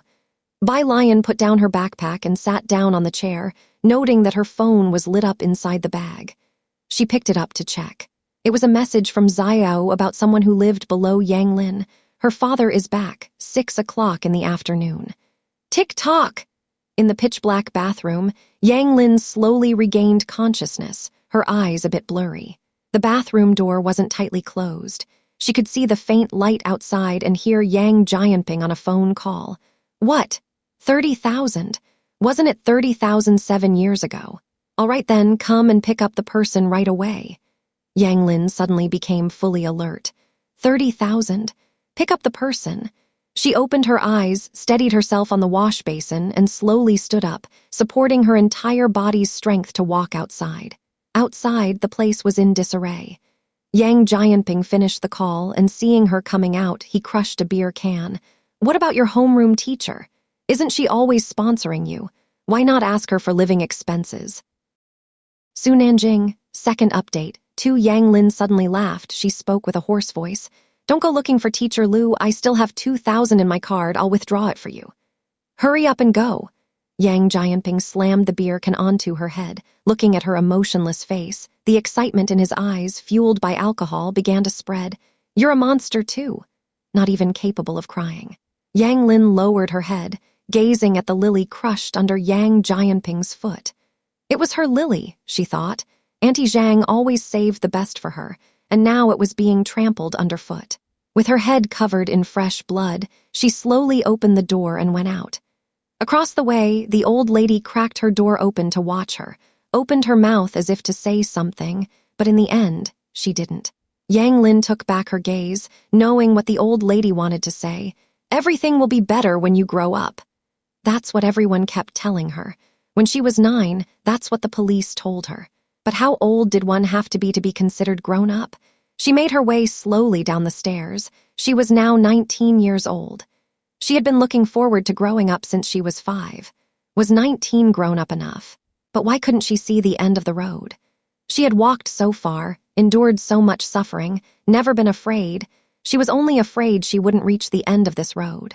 People on the street stared at her strangely. Some even asked if she needed to call the police, if she needed to go to the hospital. But Yang Lin ignored them all. Her bangs were matted with blood and stuck to her forehead, and with the blood loss, her vision was beginning to blur. Yang Lin reached the street corner, mechanically withdrew the money, all savings from her part-time jobs for her college education. She bought a bottle of liquor and then went to a pharmacy to purchase some sleeping pills. The clerk looked at her head, wanting to say something, but Yang Lin walked away. Once outside, she calmly opened the bottle and stuffed the pills into it. Finally, she came to a convenience store and bought a knife. With the knife in hand and clutching the bottle of liquor, she walked step by step toward the tube building. Inside Jiangjing's courtyard, Bai Shaoqi had to leave for Baikeng earlier today, and Jiangjing, taking advantage of Bai Lian's school hours, sent her a message. The butler was telling Bai Shaoqi and Shen Qing what to watch out for. Bai Shaoqi was somewhat startled. But my students. At a time like this, you shouldn't be worrying about that. I will take care of it for you, Xiao Jai interjected with implied meaning. The butler bowed his head, slowly and methodically sipping his tea. This tea? He paused for a moment. This tea should be the same as he remembered, served by the old master of the Mu family in its heyday to him as a reward. The butler clearly remembered this familiar taste. Where did this tea come from? He suddenly looked up. Shen Qing glanced over. It should be from Jiang. Jiang? It was the butler's first time hearing this name. Who is he? It's aliens. Shen Qing hesitated briefly. What exactly was Jiang Fuli's relation to them? Beside him, Jiangjing blew out a ring of smoke, his demeanor very detached. Alien's friend. Alien must be Bai Lian, the butler thought in surprise. Bai Lian had friends like that. He looked down at his cup of tea. Or perhaps there was something wrong with his taste. At 6:30, Xiao Jai spoke up. We should be leaving. If we're any later, we won't make the flight tomorrow. Upon hearing the departure, Shen Qing couldn't help but grip Bai Shaoqi's sleeve, and the group made their way outside Purist Street, where Jiangjing smoked in silence without speaking. Bai Shaoqi didn't inform the Ren family about his departure. Of course, even if he had, there's no guarantee they would have come. A silver commercial van was parked at the street corner. Shen Qing looked towards the bus stop, murmuring softly, "Why hasn't Alien returned yet?" The butler glanced at Shen Qing and Bai Shaoqi. He knew how dearly they regarded Bai Lian as their own child and advised them, "Don't tell her about your trip to Jiangjing for now." For the butler, taking them to Jiangjing was already a stretch. It would be troublesome if Bai Lian found out and wanted to join. Thinking of how much coaching these two would require for Jiangjing, the butler felt a headache coming on. A taxi slowly came to a stop on the opposite side. Bai Lian, who usually waited for the number 12 bus, had uncharacteristically taken a taxi back upon hearing of Bai Shaoqi's departure. She was still in her blue and white school uniform. Only holding her phone, her slender figure emerged onto the long street, her eyes downcast, exuding a lethargic and serene charm, both obedient and a bit mysterious. The street was not crowded with cars, but there were quite a few people out for an evening walk. Those who saw Bai Lian smiled and greeted her. She had only been on Purist Street for half a year, yet she was known by more people than Jiangjing. Shenqing's expression also instantly softened. Alien. Grandpa, Aunt. Bai Lian returned without a backpack and greeted them one by one. Finally, she turned to Bai Shaoqi and asked casually, "Uncle, why are you suddenly leaving?" The butler coughed softly. Bai Shaoqi weighed his thoughts for a moment, then touched Bai Lian's hair, his eyes deep. "For the second half of the year. I will explain it to you properly then." The second half of the year. Xiaoji glanced at Bai Shaoqi, doubting half a year's time would be sufficient. He thought Bai Shaoqi intended to bring Bai Lian to Jiangjing by his own means in the latter half of the year. Bai Lian lowered her lashes, her voice calm. "Is it safe?" "Don't worry." Bai Shaoqi tugged at the corner of his lips. He had too much in Xiangjing to let go. Leaving suddenly was hard, but he looked at Jiangjing. He narrowed his eyes slightly and smiled. "There won't be any problems."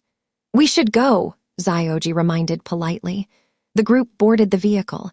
As long as safety was assured, Bai Lian's phone chimed. She lazily raised her hand to bid farewell to Shenqing and the other, swiping open her lock screen as she did. It was that person from before. "She's taken a knife upstairs." Bai Lian's expression tightened. Yang Lin's father had returned a few times, but there were no issues before, and she had hoped this time would be no different. She typed quickly, "Go up and check. I'll be right there." She backed out of the messaging app to book a ride. Xiao and Xiaoqi weren't around. Beside her, Xiaoji was sitting in the driver's seat, just about to start the engine and drive away, when from the direction of Qingshui Bridge, the roaring sound of a sports car engine approached. Xiaoji instinctively looked up. Seeing a flamboyant red sports car ahead, he narrowed his eyes, waiting for it to drive off first. However, it was rare to see such high-end cars in Xiangjing. As he was contemplating, the car screeched to a halt, arriving arrogantly in front of Bai Lian. The car window rolled down, and Su Nanjing's hand was lazily resting on the steering wheel. He smiled at Bai Lian. "Sister Bai Lian, what are you doing here?" Bai Lian bowed her head. No one accepted her ride request on the ride-hailing app. Clutching her phone, her right hand resting on the car window and head slightly lowered, the night wind tousled her hair as she spoke amidst Su Nanjing's astonished gaze. "Are you busy right now?" Her drooping brows and eyes were wrapped in cold indifference. Su Nanjing replied subconsciously, "No." "Good." Bai Lian opened the passenger door, sat in the seat, and buckled her seatbelt, her fingers gripping it so tightly that her knuckles turned white. "Please take me to a place, thank you." At that tone of voice, Su Nanjing subconsciously pressed down on the gas pedal. Bai Lian was in a hurry. She sent a message to Jiangjing on WeChat and then pulled up Yang Lin's address, Purist Street intersection. In the silver business car, Xiaoji watched the red sports car with a CML Club sticker race away, noting how Bai Lian got into the car. He couldn't help but glance at Jiangjing standing outside, who had been frowning but seemed to relax considerably after a look at his phone. "Where is she going so late?" Xiaoji started the car while looking at the rearview mirror. Shenqing was also open-mouthed. It was her first time seeing such a sports car in Xiangjing. Hearing Xiaoji's words, she said, "She must be going to study, I guess." Besides studying, Shenqing didn't know what else Bai Lian could be doing. After all, Bai Lian used to study in the library until it closed every day before going home. Going to study in a sports car this late? Both the butler and Xiaoji were surprised, feeling that the whole family seemed to inexplicably trust Bai Lian. However, it wasn't strange, if it wasn't for that night seeing Bai Lian talking to two unfamiliar thugs. The butler would also think Bai Lian was just a beautiful bookworm. Neither asked further, and the butler merely mentioned, "It's not safe for a girl to be out so late." West of the city, Yang Lin's home was 2 streets behind the school. This area was dirty, messy, and poor. Xiangjing's development almost didn't touch this place. Street vendors dotted the road, and the streets were littered with waste and garbage. Approaching 7 o'clock. The fiery red sports car stopped at the entrance of the street, and Bai Lian got out of the car, asked someone for directions, and walked down an alley without lights. Hey, Su Nanjing hurriedly sent a message to Jiang Fulai, then chased after her. His flamboyant brows and eyes throbbed strenuously. What are you doing here? If anything happened here, he could only compensate Jiangsu with his life. Bai Lian stood in front of a tube building, comparing it to the photo on her phone before lifting her eyes, the light from the building reflecting in her gaze, her voice cool. Looking for someone. 4th floor. Yang Jianping had drunk 2 glasses of white liquor and was already fast asleep. Yang Lin sat in her room. She hadn't turned on the lights, just sitting on the floor, the moonlight streaming in through the window, coldly lighting the dagger in her hands that glinted ominously. She only stepped out when there were no sounds from outside, looking at Yang Jianping, who was sleeping on the sofa. She was good at biology. With the knife, she gently traced above Yang Jianping's collar where the heart was located. Bang! The door was forced open. Yang Lin's knife was pressed against Yang Jianping's heart, seemingly feeling the wild beats of his heart when she instinctively looked toward the door. Her vision was greatly impaired due to serious injuries. She could hardly see clearly anymore, only sensing a shadow looming over her. Then, a hand that could be described as warm seized her right hand. "Classmate, give me the knife," she heard the other person's gentle voice. "Your hand can be used to do many more things in the future." Bai Lian pulled the knife from Yang Lin's hand. She was already too late to stop Zhang Shai's. Yang Lin seemed to recognize the person in front of her, the warmth on her hand similar to what she had felt before. She let go of the knife, her face deathly pale. She had been sober under the belief that she would die, but as her spirit relaxed, she fainted entirely. Bai Lian caught her, then turned her head to look at Su Nanjing, who had just entered. "Hurry and take her to the hospital." Su Nanjing scanned the surroundings, his smile fading as he saw she had no intention of leaving. With a grave voice, he said, "Come with me." Bai Lian lazily twirled the knife in her hand and kicked away a beer can at her feet before bending over to pick up the lilies that had been stepped on next to the sofa. She gently blew off the dust and straightened the bent petals. "Does your car have room for a 3rd person?" "Don't worry," she turned around, staring at Yang Jianping lying on the sofa. "I'm making a call to the police." She dialed 110. In the dimly lit hall, Yang Jianping was jolted awake by a bucket of cold water. As he watched warily, he saw the beautiful girl in a school uniform standing before him. Lion's grip loosened, and the steel wash basin dropped to the ground with a clang. She slowly bent over, school uniform still stained with Yang Lin's not yet dry blood, a smile tracing her lips. Yang Jianping was used to throwing his weight around, and with a flick of his hand, he aimed to throw something at Bai Lian. But she blocked it effortlessly with 2 fingers. In Yang Jianping's terrified gaze, she smiled faintly, seized him by the neck, and lifted him up. "How could there be someone like you here?" Then, casually tossing him to the ground, Yang Jianping's forehead glistened with cold sweat as he shakily got up from the floor. Bai Lian advanced, driving him step by step to the door with the tip of her knife. Her smile was tender, and she seemingly exerted no considerable effort, with the knife point never actually touching Yang Jianping's body. With each step he took backwards, the terror in his eyes intensified. It ended at the top of the staircase. Bai Lian looked at the stairs behind him, slowly dragged the knife up his face with the point ending on his eyeball. "Did your desk mate accidentally fall from here before?" Yang Jianping's eyes suddenly widened. Amidst the chaos of the western city's tube building area, Jiang Fulai arrived to find Bai Lian standing under the sole streetlight. She hung her head slightly, the moonlight casting a leisurely glow as she leaned against the streetlight with a lily tucked in her pocket and fiddling with a lighter in her hand, her cold, pale fingers pressing it, a crimson flame dancing to life. Her blue and white school uniform was open, bearing stains of still-wet blood. Jiang Fulai approached without a hint of a smile on his lips, closing the car door and striding over. With light and shadow interwoven beneath the moonlight, the dark fabric of his clothes fluttered in the wind, his presence sharp and fierce like the chilling light of a knife's edge. "Ah," Bai Lian looked up, her fingers halting. "Wait, this is Yang Lin's blood," she spoke. Jiang Fulai pursed his lips, nodded his head after confirming, "Su Nanjing is at the hospital." "I've called the police." Bai Lian lifted her head. They haven't arrived yet. I'll wait a while longer. No need. Jiang glanced coolly over her shoulder and reached out to take the lighter from her hand. Someone will take care of the remaining matters.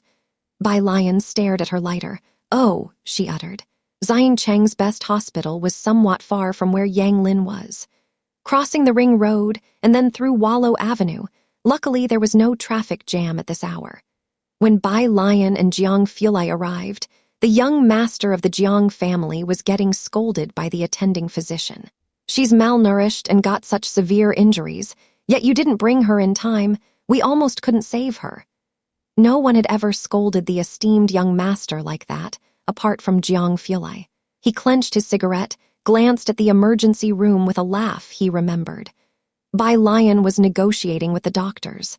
Out in the hallway, Su Nanjing took a drag of his cigarette, and the nurse glanced at him, daring not to stop him. Who is that? He cocked his head towards Jiang. Jiang, looking in Bai Lian's direction, slowly said, Her classmate. Su Nanjing raised an eyebrow. Understood. Fine, Bai Lian, a mere classmate, managed to break the young master Jiang's principle of loving experiments. After Bai Lian and Jiang left, Su Nanjing took out his phone and snapped a photo of their retreating figures, sending it to his mother. Who is that next to you? Su Nanjing. Sister Bai Lian. It only took 2 days for Su Nanjing to call Bai Lian sister fluently. From across the screen, Su Nanjing's mother was obviously surprised. She's wearing a school uniform, looks very well behaved. Su Nanjing thought for a while. She studies every day. This was what Ming Dingheng had said.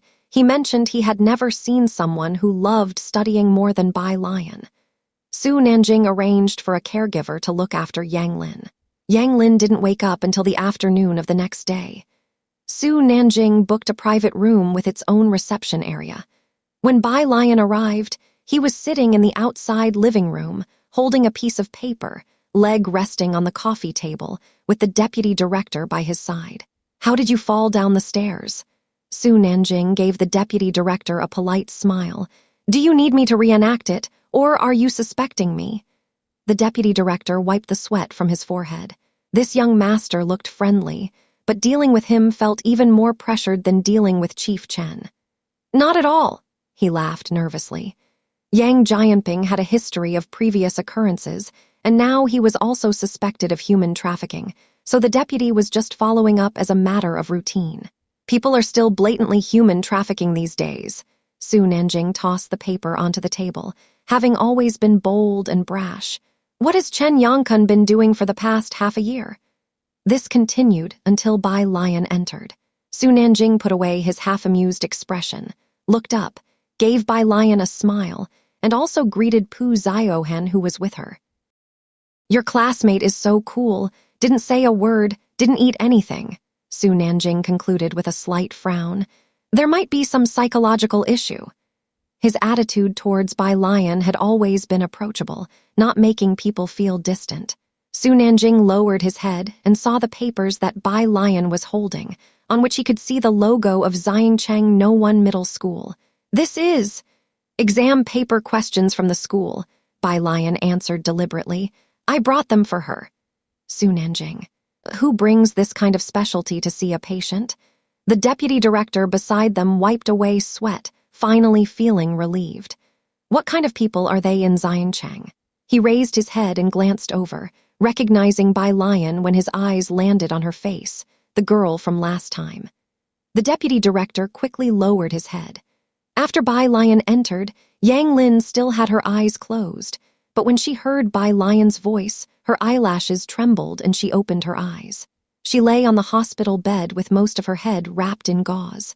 Here's your exam paper. I and Ning Zio were at the library doing homework on Saturday. Bai Lian placed the papers beside her and glanced around the environment. Yang Lin whispered her thanks.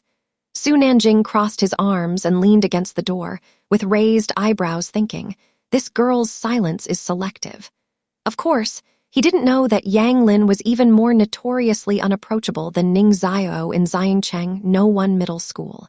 Bai Lian just sat down on the chair beside her and calmly said to Yang Lin, also, 12,870 yuan, remember to pay me back.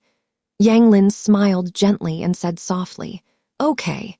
She was transferred to a regular ward that very day. Su Nanjing touched his nose at the door, watching Bai Lian without daring to speak. The deputy director hurried out of the hospital. He encountered Ren Qian. Ren Qian's position had recently been taken over by someone else, and he was facing retirement. He hadn't been sleeping well lately, dark circles under his eyes. Seeing the deputy director, he quickly stopped. "Director Wang, what brings you here today?" "Came to follow up on a case." Although just a deputy director, hearing Ren Qian call him director made Deputy Director Wang's heart comfortable, prompting him to add a few more words. Ren Qian naturally noticed the file bag in the deputy director's hand. What case would bring him personally to the hospital? "Has there been some major incident in Jiangjing?" Ren Qian feigned surprise. However, this time Deputy Director Wang did not elaborate, only smiling at Ren Qian. "Old Ren, take care of your health. I've got things to attend to." After the man left, Ren Qian tilted his head slightly. "Find out who's been admitted to the hospital." In the evening, Ren Qian invited Chen Gang over and casually mentioned the incident at the dinner table. "Has some big shot come to Jiangjing again?" Chen Gang was startled, as he was unaware of any such news. Seeing Chen Gang's reaction, Ren Qian nodded, realizing Chen Gang was also unaware. It wasn't because he had been marginalized. "No matter, keep asking around. Chen Zhu, after you finish eating with Wangshuan, go study straight away. The college entrance exams are coming." At the dinner table, Chen Zhu nodded, but as he looked down, he remembered the cool motorbike he had seen at the school gate that day. Saturday, Su Nanjing got up early and saw Ming Dingheng carefully holding a wooden box. He settled at the table and gestured to have his breakfast brought over. "What's this?" There were no top-level clubs in Jiangjing. The only place that provided some excitement was a racing track around the mountains. Su Nanjing lived an ascetic life in Jiangjing. "Miss Bai's gyukin." Ming Dingheng set it down, then called the maintenance teacher. A gyukin needed regular maintenance and care. Bai Lian had gone to see Zhang Shais with Jiang Fulai, so the task fell onto Ming Dingheng. "Gyukin." Su Nanjing, with one leg casually draped over, sipped his tea leisurely, and upon hearing this, smiled at Ming Dingheng. "Ming, can little sister Bai Lian play the gyukin?" This was somewhat unexpected. He had seen Bai Lian that night. She lived in bungalows, and Su Nanjing had originally blamed Jiang Fulai severely after finding out where she lived. Her family circumstances seemed average. It didn't seem like she would learn to play the gyukin. "Yes," Ming Dingheng spoke succinctly. "It seems she really loves the gyukin." It was said that Bai Lian even took her gyukin with her for the short time she was in Jiangjing. "Is that so?" Su Nanjing picked up a dumpling while sending a message to his mother. "Where has your young master Jiang gone?" he asked offhandedly. Ming Dingheng surprised him with his answer. "Prison. Miss Bai's classmate is there." Su Nanjing uttered an ah sound, feeling somewhat stunned. Not really, so all of Sister Bai Lian's classmates were so.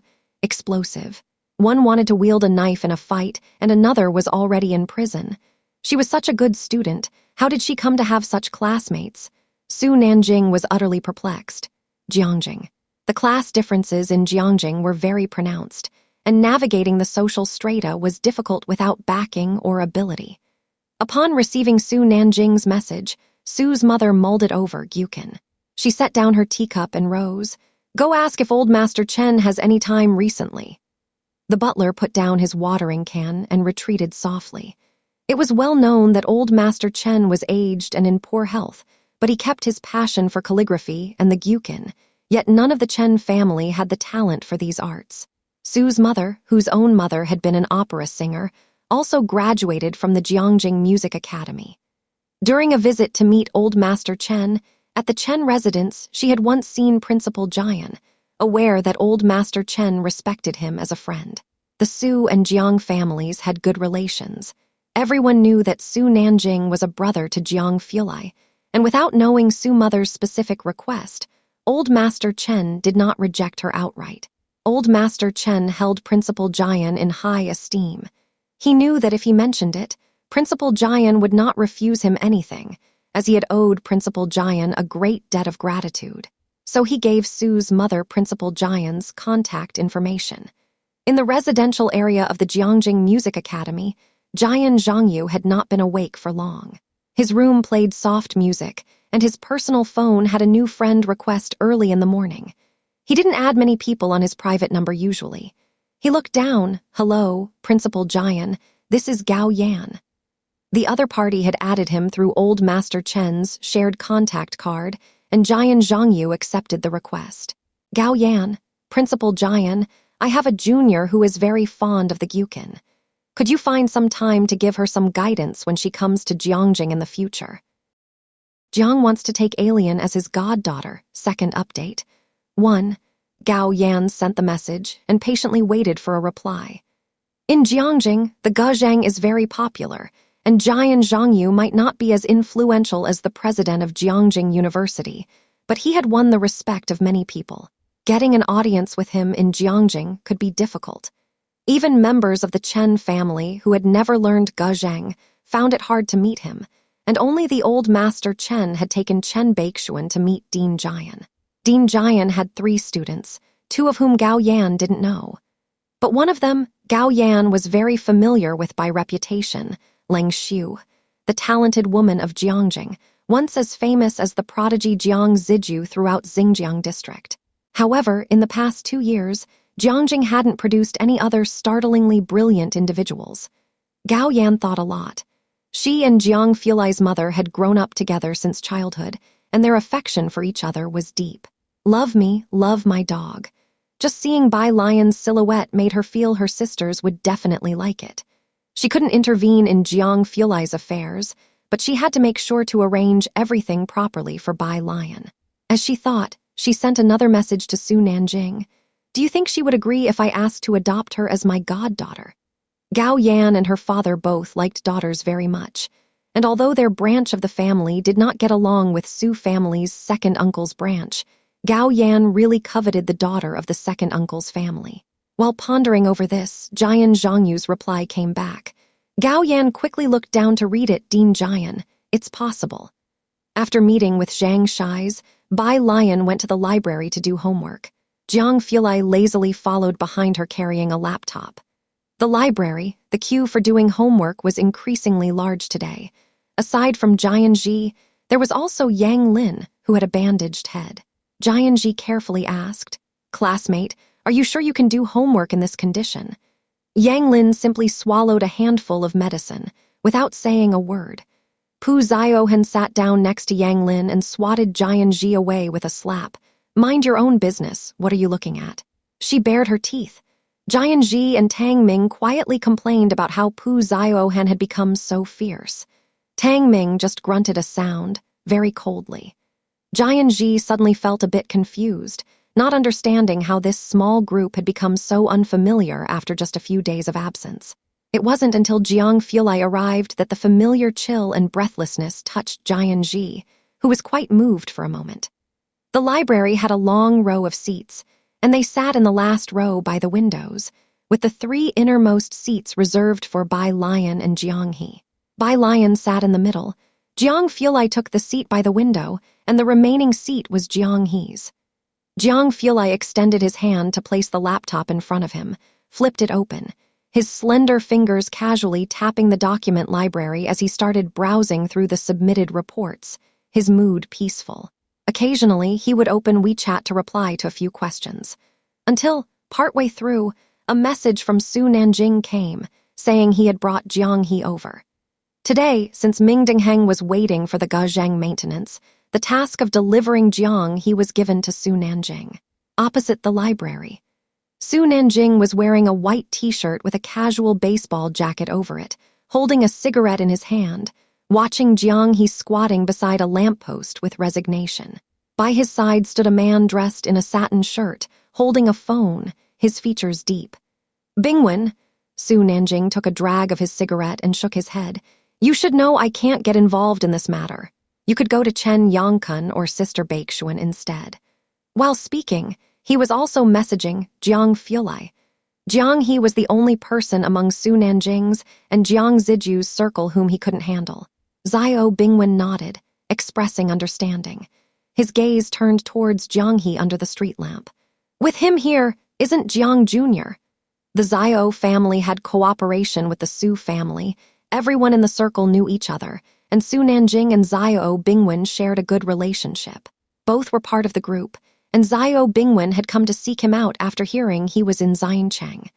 Su Nanjing glanced at Xiao Bingwen, smiled without saying a word. Jiang Fulai's whereabouts in Jiangjing were always a secret, but Xiao Bingwen was not a talkative person, and Su Nanjing trusted that he understood discretion. As the two talked, a lazy figure came walking over from the opposite side. The person wore a white top and a pale blue long skirt below, the collar, cuffs, and hem all embroidered with delicate peach blossom patterns. Judging by the time, the peach blossoms in Xiancheng should begin blooming soon. Seeing her, Su Nanjing extinguished his cigarette and took a step forward. "Are you alone? Where's Jiangji?" Su Nanjing was very surprised. With Jianghe having a fit, Bai Lian's coming was pointless. "Him?" Bai Lian's cold, half-lidded black eyes glanced at Jianghe squatting under the street lamp, her tone indifferent. "He's queuing." "Queuing, huh?" Su Nanjing pinched the cigarette, nodding his head. The next second, he hesitated and looked towards Bai Lian. "Sister Bai Lian, what did you say he's doing?" "Standing in line for milk tea," Bai Lian explained. At the side, Xiao Bingwen stopped discussing serious matters when he saw the unfamiliar woman approaching. He just stood aside, looking at Bai Lian with surprise. A few times such a look was rare to see even in Jiangjing. "Let's just wait for him to come over. None of us can handle Jianghe." Su Nanjing looked at Bai Lian's beautiful and lazy face, unable to associate Jiang Fulai with lining up. His brain instantly became somewhat chaotic. As he was speaking, he saw Bai Lian walked over to Jianghe and grabbed his collar. She picked up the child in one swoop. The child frowned, looking at her expressionlessly. "What's wrong?" Bai Lian squatted down. Jianghe was wearing a blue little vest. "Go to school, go back." With just 2 words, Bai Lian understood his meaning instantly. "Did your brother say he will send you back to school the second half of this year?" Jianghe was about to raise his hand to block his ears. Bai Lian reached out to push his hand away. Jianghe put it back again. "Fine," Bai Lian smiled. "I'll also go to Jiangjing in the second half of the year." Jianghe was startled for a moment. Bai Lian slowly said, "I will become a university student and you." She smiled. Jianghe silently lowered his hand. "Come along by yourself." Bai Lian patted her dress as she got up, and then politely bid farewell to Su Nanjing. "I'll take him to the library first." Su Nanjing watched dumbfounded as Jianghe obediently followed behind Bai Lian. He then took out his phone and sent a message in the group chat. "Su Nanjing, at Mingdingheng now I understand you're what the hell?" "Mingdingheng." "Jiang Ziju." Su Nanjing put away his phone. He watched Bai Lian leave, having had 2 what the hells today.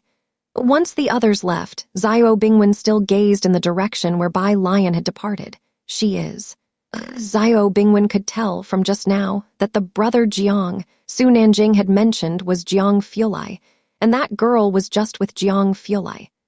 "Yes, it's exactly as you think." Su Nanjing came back to his senses. Jiang family's young master's principles and bottom lines seemed to have no use with Bai Lian. Thinking this, he smiled at Xiao Bingwen. Xiao Bingwen retracted his gaze. "She. How come I have never heard of her in Jiangjing?" In his memory, there was no one who matched the girl he had just seen. Su Nanjing relit his cigarette. "Normal, she's not from Jiangjing, just a good student from this locale." "What?" Xiao Bingwen was especially surprised. No wonder he had never heard of her. Jiangjing's top circles were only so big, especially among their generation. There were only a handful of impressive people. "Xiancheng?" Xiao Bingwen then lost any interest in delving deeper. "Don't talk nonsense after you go back." Su Nanjing glanced at him with a smile. "I know your family is also acquainted with the Gao family." Xiao Bingwen's heart tensed up. "Nanjing, rest assured." Su Nanjing chuckled, not reminding him further about the matter. In the evening, Bai Lian returned with Jiang Fulai. She was going to pick up her Guzheng. By the time the 2 adults and 1 child got back, the sun had not completely set. In the antique-looking hall, Su Nanjing had just gotten back not long ago. He finished a phone call with Gao Yan. and when he saw Bai Lian, he immediately stood up. Jiang He was sluggishly trailing behind Jiang Fulai and Bai Lian. Jiang Fulai was holding a stack of books, and Bai Lian was casually playing with Jiang Fulai's laptop with her hands. It was not a large laptop, very thin, and she could spin it on the tip of her finger. Xiao Bingwen, sitting hesitantly beside Su Nanjing, was talking to Ming Dingheng. "Master Xiao," Ming Dingheng replied very formally, "I don't know about Director Chen's affairs, but even Mr. Wang has not found any leads." Wang Yufeng had mines, but he was affiliated with the Dawson family. It was not easy to find out that he had been providing resources for experiments and heavy industry over the long term. Xiao Bingwen knew that both Director Chen and Ming Dingheng were hard to deal with. About to continue speaking, he saw people returning at the entrance, and he quickly stood up, his eyes focusing on Jiang Fulai, young Master Jiang. Jiang Fulai placed the stack of books on the coffee table. His eyes and brows exuded a chilly pride, and without raising his head, "Keep talking." It meant not to mind them. Jiang Fulai went to get Bai Lian's Guzheng. Bai Lian leaned against the doorway, not entering, as she waited for the Guzheng to go have dinner with Jai Heng. Xiao Bingwen glanced at Bai Lian beside him, but did not continue speaking. It was Ming Dingheng beside him, though, who, upon seeing Bai Lian, got up to pour tea, and Xiao Bingwen was taken aback by his actions. Su Nanjing paid attention to the laptop spinning in Bai Lian's hands and was terrified. If it fell, the whole laboratory would be heartbroken. "Sister Bai Lian," Su Nanjing held back his gaze from looking and recalled Gao Yan's words. He walked over to Bai Lian, somewhat hesitantly. "Have you ever entertained the thought, for instance, of having more family members? Or having another mother?" Bai Lian placed the laptop flat in her palm, finally resting it on the bar counter while looking at a message on her phone. "What?" "On the phone. Wang, how long can my godmother last?